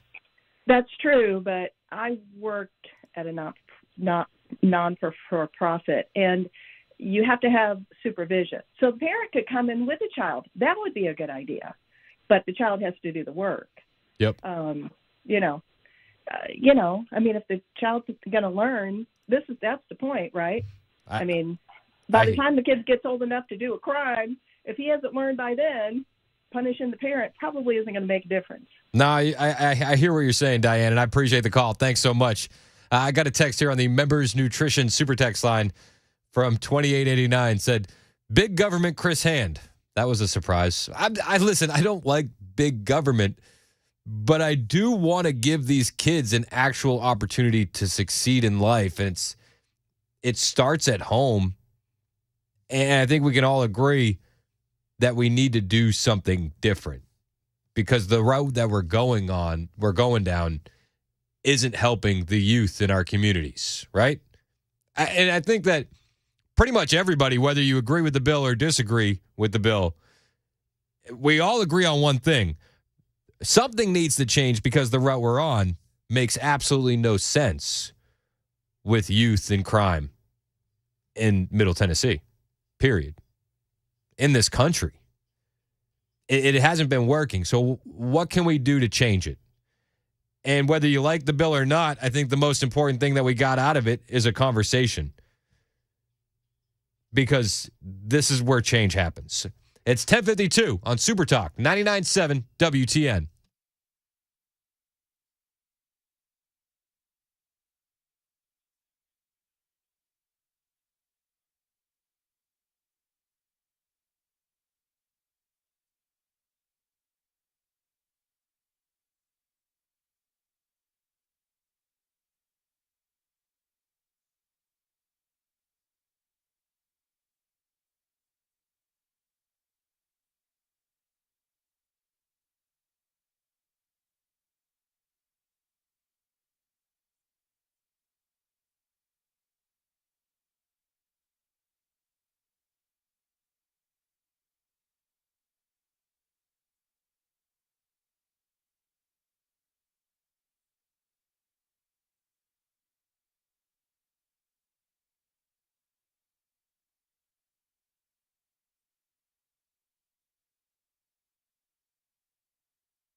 11 o'clock on the dot. I'm Ken Weaver with your top stories. North of Nashville in Whites Creek, you got rolling roadblocks for pothole patching. It has 24 westbound down to one lane at OHB. And then in Kentucky, right there in Christian County, road work right as you get into Kentucky. 24 westbound right before Oak Grove, Pembroke. That's Highway 115, exit 89. Full forecast in 2 minutes. Right now in our nation's capital, reports say President Biden will announce new sanctions to hold Russia accountable for opposition leader Alexei Navalny's death and the war in Ukraine. The White House is calling this a, quote, major sanctions package. Right now, the U.S. is already imposing sanctions on more than 100 entities and individuals for the war on Ukraine. Elsewhere, the U.S. has vetoed an Arab-backed resolution for an immediate ceasefire in Gaza. U.S. Ambassador Linda Thomas-Greenfield explained the focus needs to be renewed talks in Cairo instead. This hostage deal would bring an immediate and sustained period of calm to Gaza for at least 6 weeks. And from there, we could take the time to build a more enduring peace. Hamas leader Ismail Haniyeh arriving in Cairo today. President Biden's goal is to get this ceasefire before the Muslim holy month of Ramadan, which starts March 11th. Here in Tennessee, News 2 says activists are preparing to get signatures on a petition to repeal the grocery sales tax. Tennessee for All says corporations should pay higher taxes instead. You could see their members at the grocery store this weekend. They claim to have at least 60 volunteers who will span out across the state to gather signatures on their petition. And every year, more than 800,000 Americans suffer a heart attack. Well, a Texas man who joined that club earlier this month is trying to spread a life-saving message, says Jim Ryan in Dallas. When Uber driver Bruce Bartlett had his heart attack in a convenience store February 9th, employees jumped into action, performing CPR until paramedics arrived. That's the reason my daddy's still here. Now a grateful Lauren Boone and her father have launched a campaign. We just wanted to highlight them and raise awareness. And to convince others to learn CPR for the first time or to brush up on the skills that might have gotten rusty. That is the latest news. Weather is next. I'm Ken Weaver, WTN News.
Hey, it's Chris Hand for my friends at Busy Bee Plumbing, Heating, and Cooling. Listen, you heard the weather guy. It's going to be cold. It's going to be warm. It's going to be cold. It's going to be warm. This is what we're going to be doing for the next few months. Is your HVAC system working the way it should? If it's not, you need to call my friends at Busy Bee Plumbing, Heating, and Cooling to make sure that it's maintained and up to order. Now, listen, the guys at Busy Bee will come through. They'll make a custom plan for your maintenance, however you need it. However you need it. They can do it all. And they've been doing it all for a long time. So you want to make sure that this time of year, your unit is in tip-top shape. Again, you're going to be kicking on the heat. You're going to be kicking on the AC. You're going to be kicking on the heat, the AC. Something's going to go wrong if it's going to go wrong. Now, whether you need that annual maintenance or something already went wrong and needed to be repaired or replaced, Call who I trust, Busy Bee Plumbing, Heating, and Cooling. You're not going to find a better value on replacement systems. They offer up to 12 months, no payment, no interest with approved credit. And you should definitely sign up to be a Beehive member for that added rewards and savings. That'll get you 10% off all repairs should you need it. It'll get you the thorough annual maintenance on your plumbing, heating, and air systems. No overtime charges, 24/7, and front-of-the-line service. Plus, they have convenient Saturday availability for those maintenance calls, so you'll never be left out in the cold. Busy Bee, they're your Rude Pro partner for satisfaction guaranteed. Call Busy Bee Plumbing, Heating, and Cooling. 615-775-7833. That's 615-775-7833 or online at busybeehvac.com.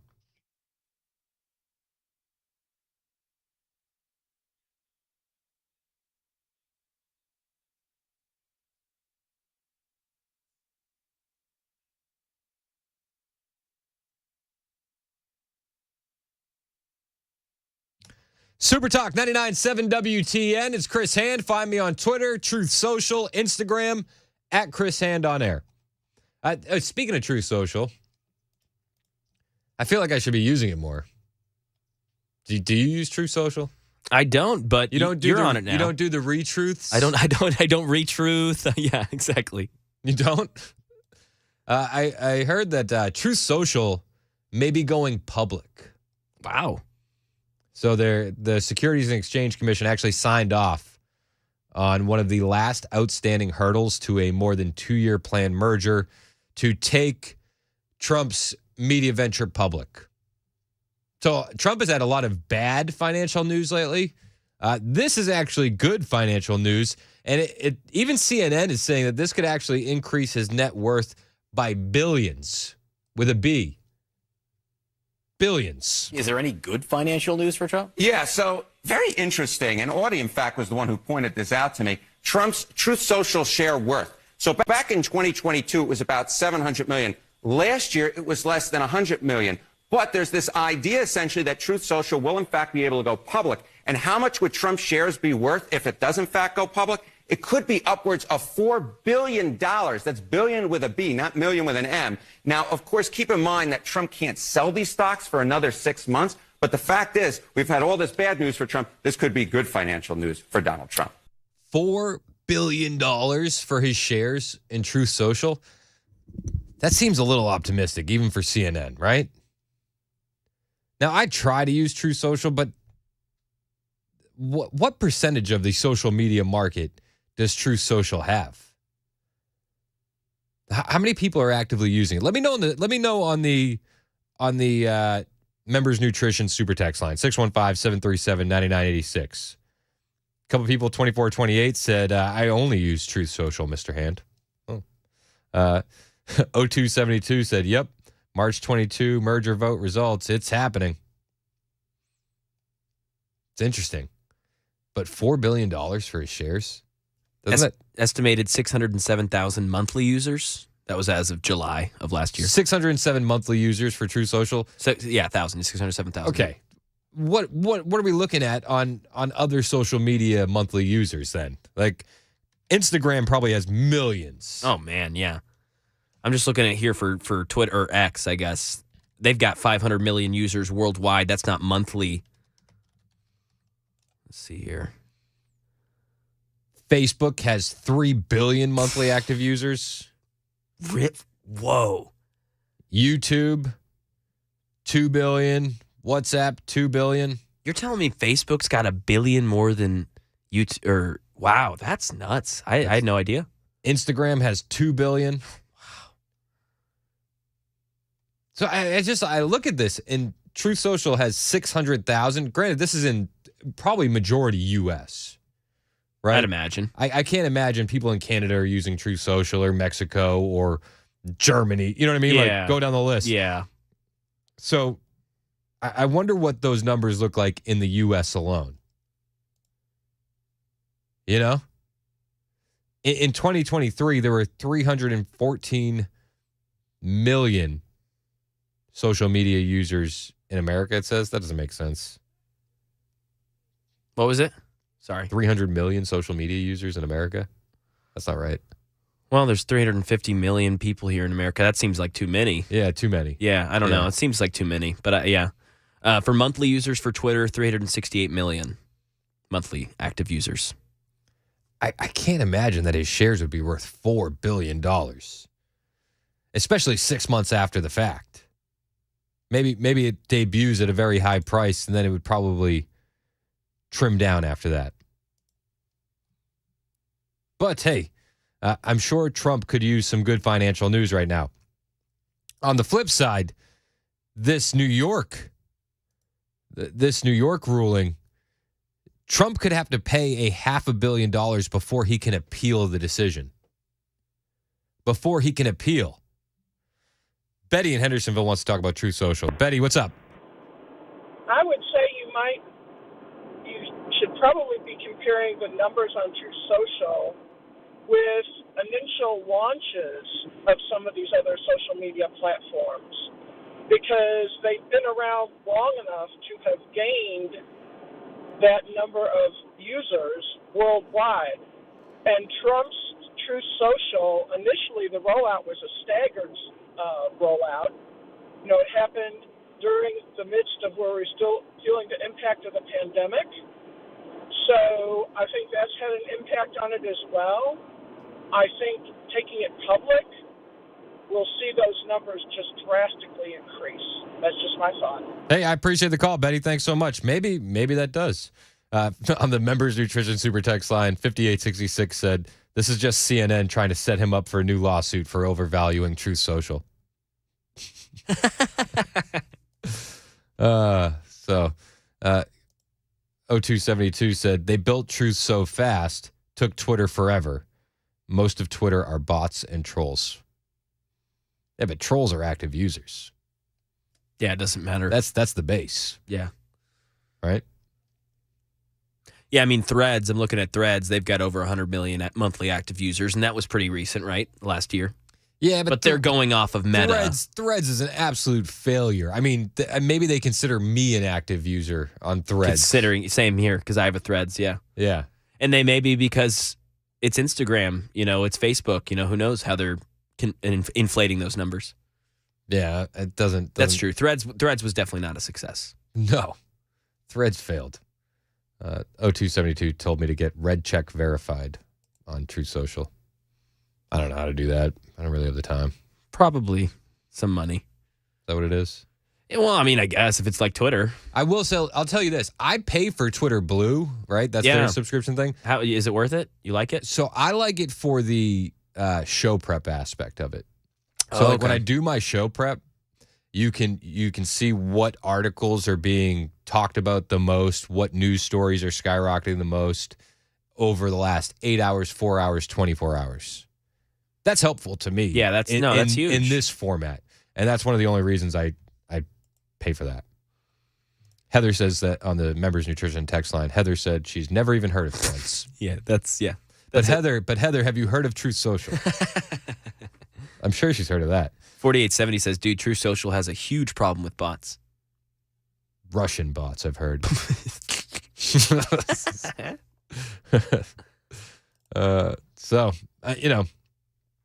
It's interesting. Maybe he'll make some money off of Truth Social. But he's going to need to make money because it looks like he's going to have to pay nearly $500 million as a bond to New York State before he can appeal the ruling that came down last week saying he must pay $354 million in fines, over $450 with interest for fraud. What a load of garbage that is. Critics have noted that Trump is the only person to ever be sued under an obscure New York fraud statute that does not require any harm to be done and that effectively criminalizes the everyday practice of real estate valuations in negotiations with banks. Kevin O'Leary, we played some of his audio yesterday of him talking about the Trump case as it kind of kicked off. He came down like a hammer yesterday. He was hanging out with Neil Cavuto. Yes, Neil. And he's on with Neil Cavuto, and he's talking about, Kathy Hochul, the governor of New York, said, don't worry if you own a business in New York or if you're an investor. This isn't going to affect you. Kevin O'Leary goes on with Neil Cavuto, and he's just like, yeah, you know what? It doesn't matter what the governor says. It doesn't matter what the governor says. New York was already a loser state. Like California is a loser state. There are many loser states because of policy, high taxes, uncompetitive regulation. It was already on the top of the list of being a loser state. I would never invest in New York now, and I'm not the only person saying that. So a lot of people are saying, yeah, not investing in New York. Kevin O'Leary says it was already a loser state. Taxes, regulation, loser state. And he lays out how this is happening in the real world. He talks about in this interview the biggest investments and why he won't do it in New York State. The biggest investment in real estate, that is. And here's a real-time situation. In development in real estate right now, the hottest asset class is very high-end data centers. They cost anywhere from $2.5 to $3.5 billion each. They're very expensive. They require low power. You need permits. But most of the major institutions in the world need more data centers, and that's why developers like me are doing this. Now, you need power. So New York has Niagara Falls. Normally, you'd consider that to put in one of these facilities, create 400 jobs, 5 more jobs for each of one of those for auxiliary services. I can't go to New York. So I'm going to Oklahoma, North Dakota, West Virginia. Governor Stitt, Kevin Stitt, my staff have met with him. Governor Bergen, the same thing. Governor Justice. Those are winner states. They don't do things like this. I have to syndicate that debt and all that equity. We're talking billions of dollars here. Do you think any foreign institution or any private equity firm or any pension fund would touch New York? No. Nobody's touching New York, he says. That's Kevin O'Leary, Mr. Wonderful from Shark Tank, big-time investor. And he lays it out in real time. He's like, you would want to bring one of these data centers to New York. You got Niagara Falls. Like, it makes sense. You're going to need the power. Not anymore. Not anymore. He says New Yorkers should be absolutely concerned that they are a loser state. They're losing businesses left and right. I mean, we see it. Businesses are fleeing the state. And now, because of this ruling with Trump, they're not going to be able to attract new business either. Who would want to invest in that kind of a state? And that's why New Yorkers should be concerned. The fine people of New York should ask themselves, why are we such a loser state? How are we going to attract business? It's not just the existing businesses that are fleeing out to Texas and Florida. What about new money like this that I'm talking about, like a $4 billion data center? Not a chance I would put that in New York. Zero probability. Never. And so they've got a lot of work to do to find themselves getting out of this situation. This has all occurred post-pandemic. Winner states versus loser states. Look at Tennessee right now, fastest growing city in America, Nashville. Winner state, good policy, competitive taxes. You've got to start thinking about this in the context of winners and losers. New York, mega loser state. Mega loser state. Tennessee, winner state. If you're keeping score at home, you know that checks out. But he makes such a good point. Why are you going to be doing business in New York after this? And again, Governor Hochul said to everyone, oh, don't worry. Don't worry. Trump is a special case. He's not going to affect you regular folks. Kevin O'Leary rips into that as well. Governor Hochul says investors don't need to worry, but he disagrees. He says that the worry is very, very real. Yeah, we're very worried. Every investor is worried because where is the victim? Who lost money? This is some arbitrary decision a judge made. This policy and what this says, what does this say about the bar, the legal bar in New York? Aren't they going to question this judge? What is this? $355 million and there's dollars as a penalty and there's plus interest at 9% and there's no victim? I mean, I'm sorry, her words fall on deaf ears to everybody. There's nothing she can say to justify this decision. And this has nothing to do with Trump. Nothing to do with Trump. Forget about Trump. This is not a Trump situation. This is a New York problem now. The whole world is looking at this saying, what are you doing to yourselves? I think that is one of the best points he can make. This isn't a Trump situation anymore. From a business perspective, it seems like the state of New York is committing suicide here. It's unreal. We heard about the trucker protest. Maybe truckers aren't going to New York. It doesn't seem like that's real. Seems like a couple of people are walking that back. But I'll tell you this point, Jason Aldean and Kid Rock, they've taken New York State off of their tour. They're going to be losing revenue there as well. And this is just business. We haven't even gotten into the fact of the high crime, the absolute garbage that you have to deal with in New York every single day. From a business perspective, loser state. I think the exact was mega loser state, New York. Mega loser state. He did say Tennessee, though. Winner state. Woo! This is how I know he's telling the truth, right? It's right there. These are facts. Anybody watching the scoreboard can see that. On the members nutrition text line, Jason says, I'm not going to New York. See, they lost Jason, too. It's 11:20 on Super Talk 99.7 WTN.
Checking traffic. We've got pothole patching going on in Whites Creek. Rolling roadblocks, only one lane open, 24 westbound at Old Hickory Boulevard. Election 2024 news. Nikki Haley says, well, I'll tell you coming up at 11:30 on Super Talk 99.7 WTN. Thank you, Ken Weaver. It is Super Talk 99.7 WTN. What did she say? Can you give me a little taste? I'm not going to tell you, Brother Chris Hand. Come on. Come on. We got to get that TSL. Not that Nikki Haley's going to give us any TSL. Bingo. You know. But you know how much we love Nikki Haley on this show. Well, that's true. Oh, yeah. That's true. I've heard that the announcement was coming. Yeah. Well, it came. And it's a humdinger. Is it really a humdinger? She's surging, Chris. Chill. You're right. Respect She's surging. Respect the surge. She's surging. So we were talking about Trump making money, and I got a text from somebody that I don't think he likes us on the members nutrition text line. Constantine. Okay. He said he can make money if you guys buy the gold shoes that make you run away from military service. Nikki 2024. That's what he said. For the record, Constantine, I don't like the gold shoes. Like the white ones. Pretty expensive, though, right? Yeah, I can't justify spending. I have 4 kids. You think I could spend $200 on sneakers? Yeah. No. I'm on the No way. Marshalls rack, bro. Yeah, for real. You know what I mean? I'm the guy that's like, wow, I really like these. If only they were in my size. Yes, sir. You know? That's how I shop for shoes. Yes, sir. We were also talking about, again, Trump and winner states, loser states. And Kevin O'Leary, Mr. Wonderful from Shark Tank, said Tennessee is a winner state. And I got a much needed reminder from a couple people on the Members Nutrition Super Text line, like 5410. Tennessee's closed. Too much traffic. Yes. Yep. Well, I will agree with that. Yeah, no more. We're a winner state, but unfortunately, we're full. We're full. We're full. Sorry. Try Alabama. Yeah. We got real big spiders and snakes here in Tennessee. Yeah, you don't want no part of it. Yeah, Kentucky's nice. Yeah. Yeah. Bluegrass state. Absolutely. Arkansas, Huckabee Sanders. Come on. Yeah. Bingo. That's where you want to go. Well, got the hogs over there. That's where you want to go. Not going to recommend Georgia. No. Also, I don't know the hogs. I don't know what Ken's talking about. I don't. What? I'm driving away now. Come on, man. Razorbacks.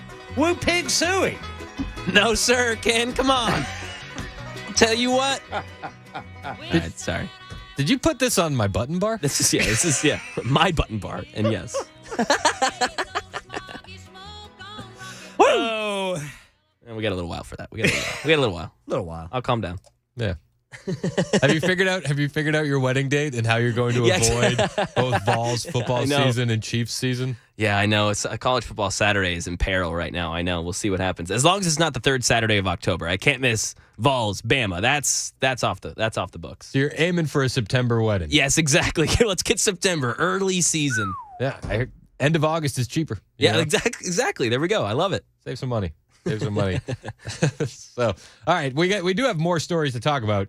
Did you hear that the San Francisco election board has a new member that they've appointed? Oh, okay. Let's hear from her. Her name is Kelly Wong. Ready? This is her statements after being added to the San Francisco Elections Board. 咁就其實喺2年前我嚟到三藩市嘅時候咧，咁我就認識咗好多原來三藩市有好多嘅權利嘅喎，好多權利係好多非公民啊、移民咧都可以享有嘅，包括咧就算你唔係公民咧都可以咧。She's actually the first non-citizen admitted to an election board in the country. Yep, San Francisco, baby. Number 1 in non-citizens. They've admitted Kelly Wong. They've appointed her to the Elections Commission. It's the first time that they've appointed a non-citizen to the Election Commission, even though she can't vote. Miss Wong, do you have any comments on that? 權利嘅喎，好多權利係好多非公民啊、移民咧都可以享有嘅，包括咧就算你唔係公民咧都可以咧。Well, that settles it. She's the newest member of the San Francisco Elections Commission, a 7-member civilian body that oversees and creates policy for the city's Department of Elections. Isn't even illegally allowed to vote. Miss Wong, what do you have to say about that? 去做委員，去影響政策嘅。 Okay. Wong's appointment is the result of a 2020 voter-approved measure that removed the citizenship requirement to serve on San Francisco boards, commissions, and advisory boards. Each of the commission's 7 members is appointed by a different city official, such as the mayor, city attorney, or district attorney. The board of supervisors voted unanimously to appoint Wong. She was thrilled. 好多時其實我哋華裔啦，或者亞裔嘅聲音咧都比較薄弱，咁咧特別係識講中文或。You can just taste the excitement. It's 11:30 on Super Talk 99.7 WTN.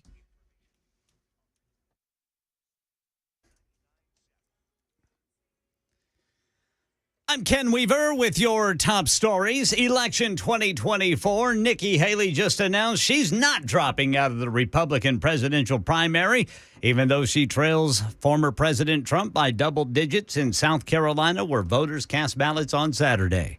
In our nation's capital, the White House, President Biden says President Biden will announce what it calls a new, quote, major sanctions package on Russia for the death of opposition leader Alexei Navalny and war on Ukraine. We're already sanctioning more than 100 entities and people. At the UN, the U.S. has vetoed an Arab-backed resolution demanding an immediate ceasefire in Gaza. UN Ambassador Linda Thomas-Greenfield said it could hurt renewed talks on a 6-month ceasefire and hostage deal that starts in Cairo. The Hamas leader arrived there for the talks today. That's the latest news. Weather is next. I'm Ken Weaver, WTN News.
Super Talk 99.7 WTN. My name is Chris Hand.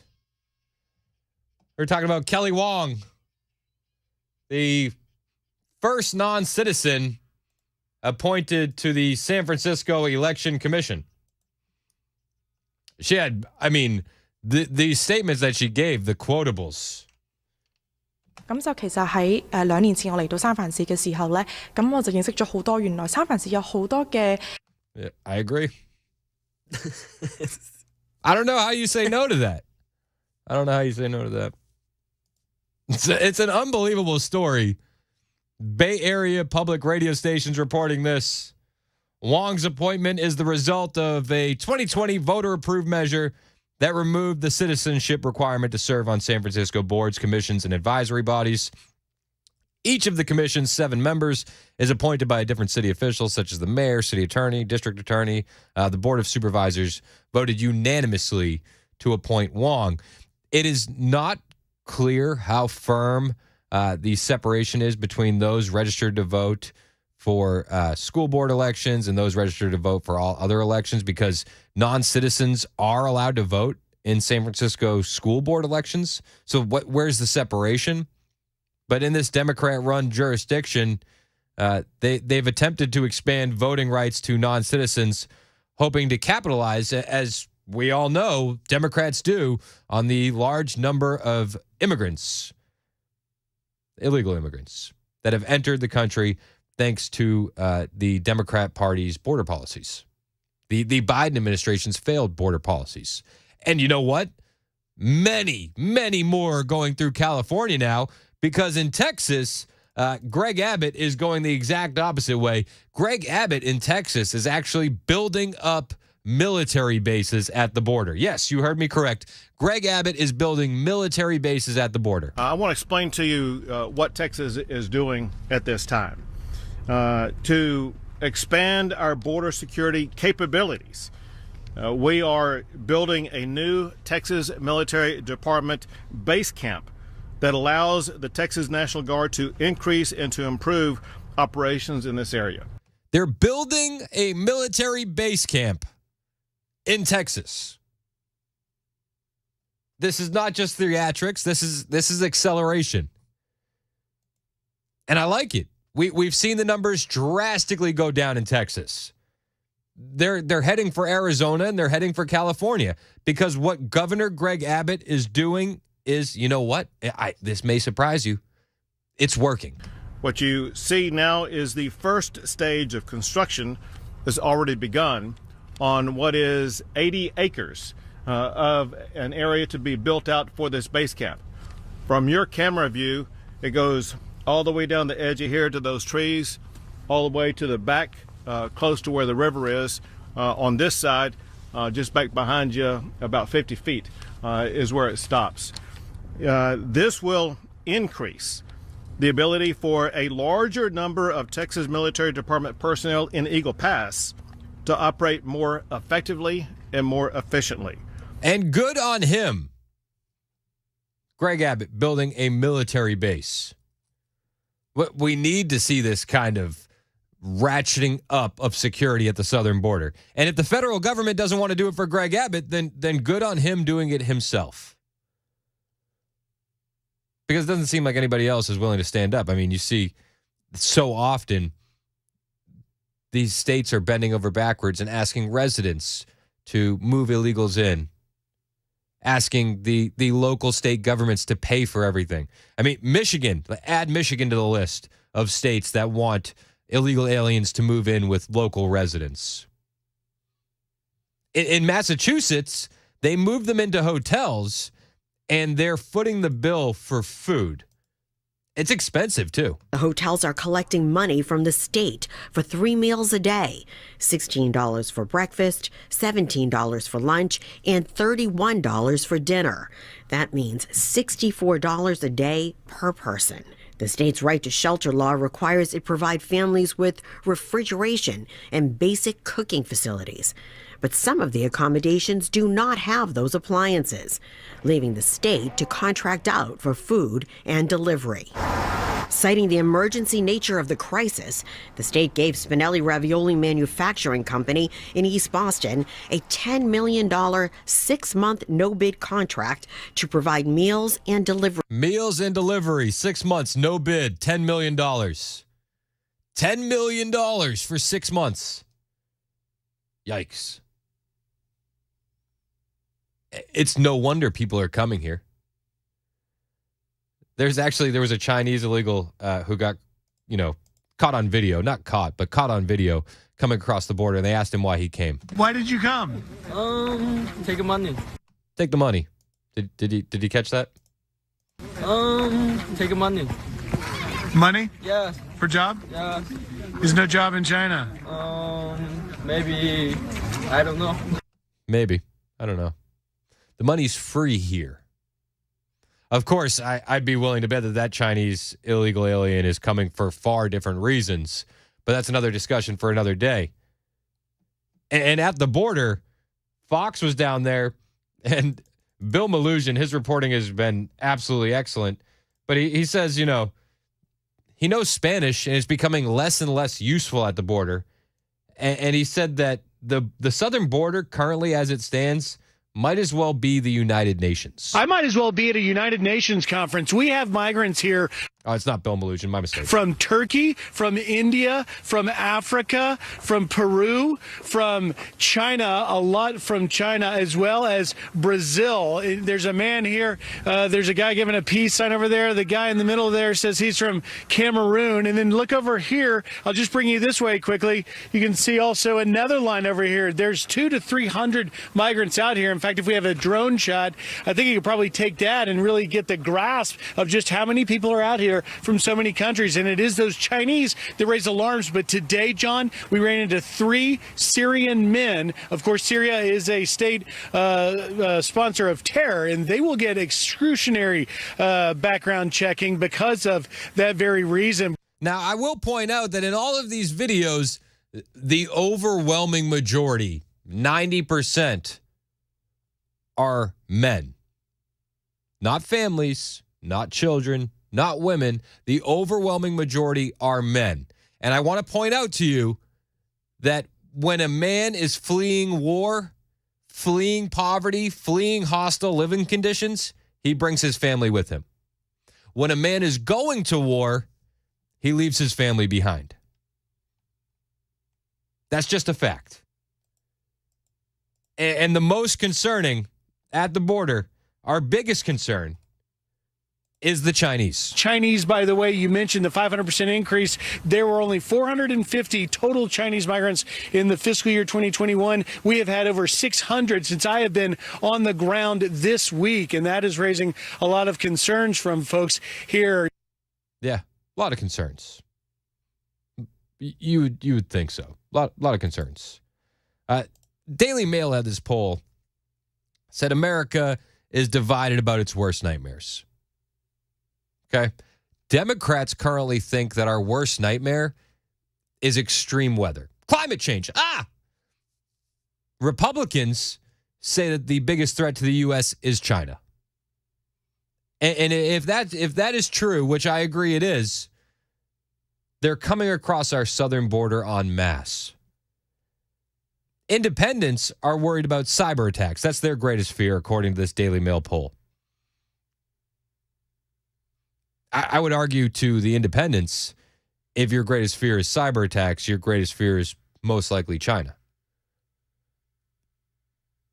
But to Republicans, China is the biggest fear. Democrats worry about climate change. Our priorities are not in order in this country. We do need to get on the same page. And we need to get on the same page fast. It's not just the southern border either.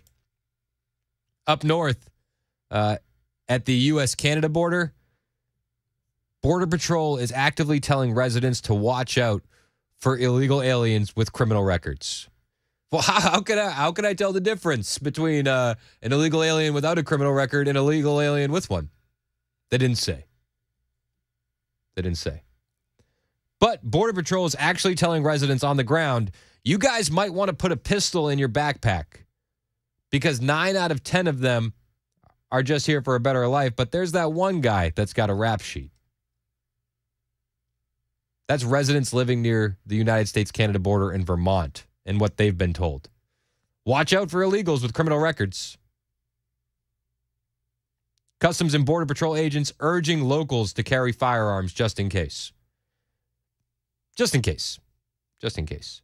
And according to the New York Post, most of the illegal crossings from Canada into the United States occur in the Swanton sector, which is about 300 miles spanning northeastern New York, Vermont, and New Hampshire. And they're like, hey, guys, just look up. Keep a pistol on you just in case. That's the advice. Solid advice. Solid advice. But Border Patrol is actually telling people, you guys, and this is a quote, you guys might want to put a pistol in your backpack. End quote. And just in case you're keeping score at home, there were more illegal aliens apprehended in this sector of the northern border, which spans New York, Vermont, New Hampshire, in fiscal year 2023 than in all years of the past decade combined. So, things are going great. Nothing to worry about.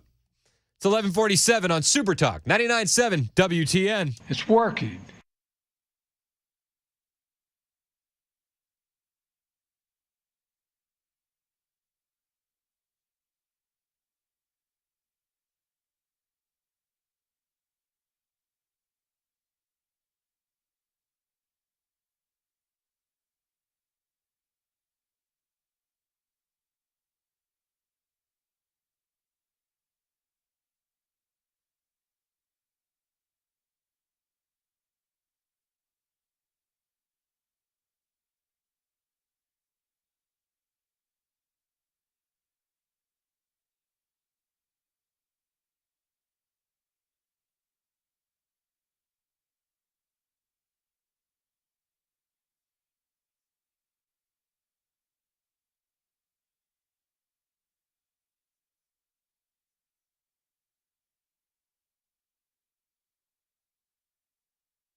11:54 on Super Talk 99.7 WTN. My name is Chris Hand. Matt Murphy came in here. You know what he said to me?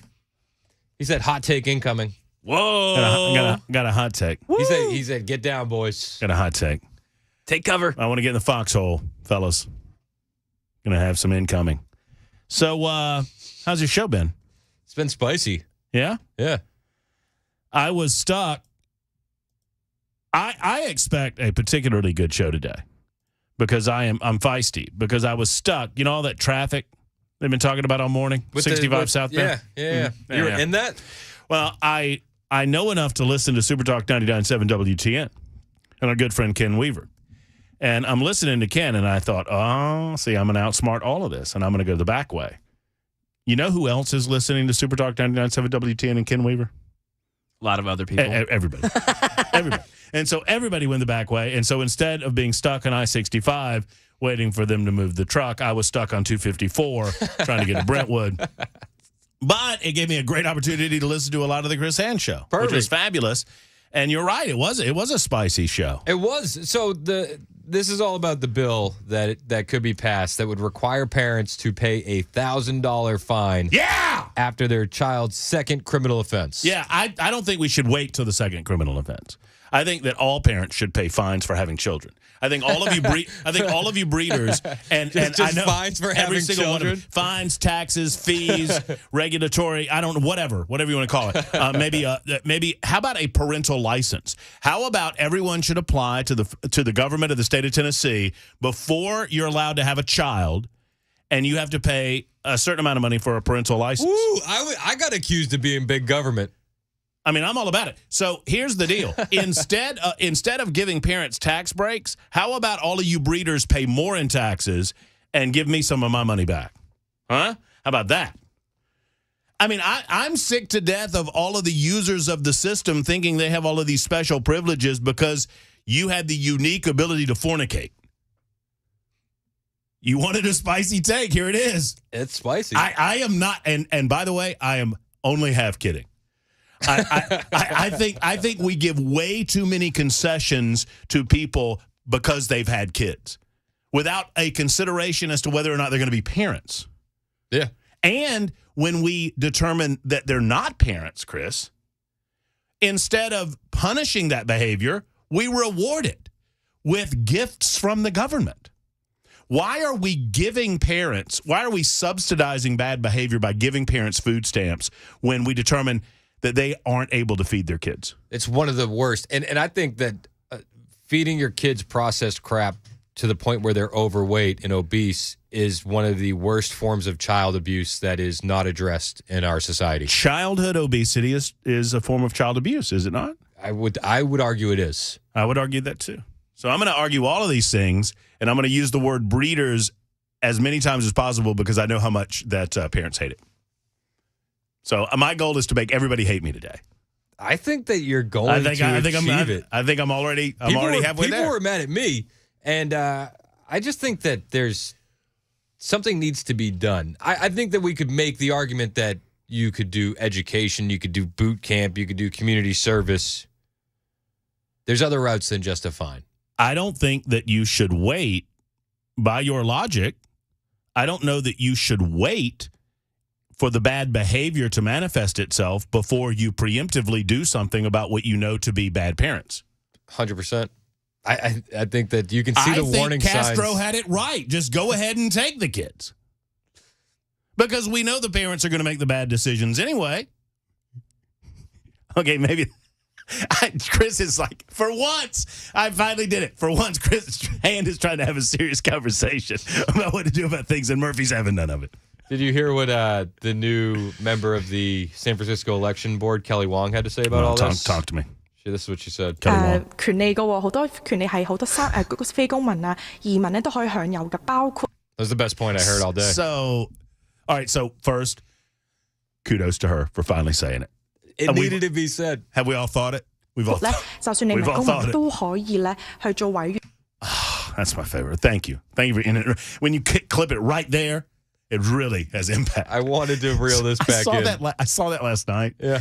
And I'd had a little brown water, I admit. And so I did not post it because I thought it might be fake. Is that real? Oh, yeah. Is that real? She actually said this. 去影響政策嘅好多時，其實我哋華裔啦，或者亞裔嘅聲音咧都比較薄弱。咁咧特別係識講中文或者。The 21st century has not turned out the way that I thought it would. 中文 indeed. Ooh. Oh, a little bilingual. I know. A bilingual tongue action going there. I learned it from Miss Wong. All righty then. It's Super Talk 99.7 WTN.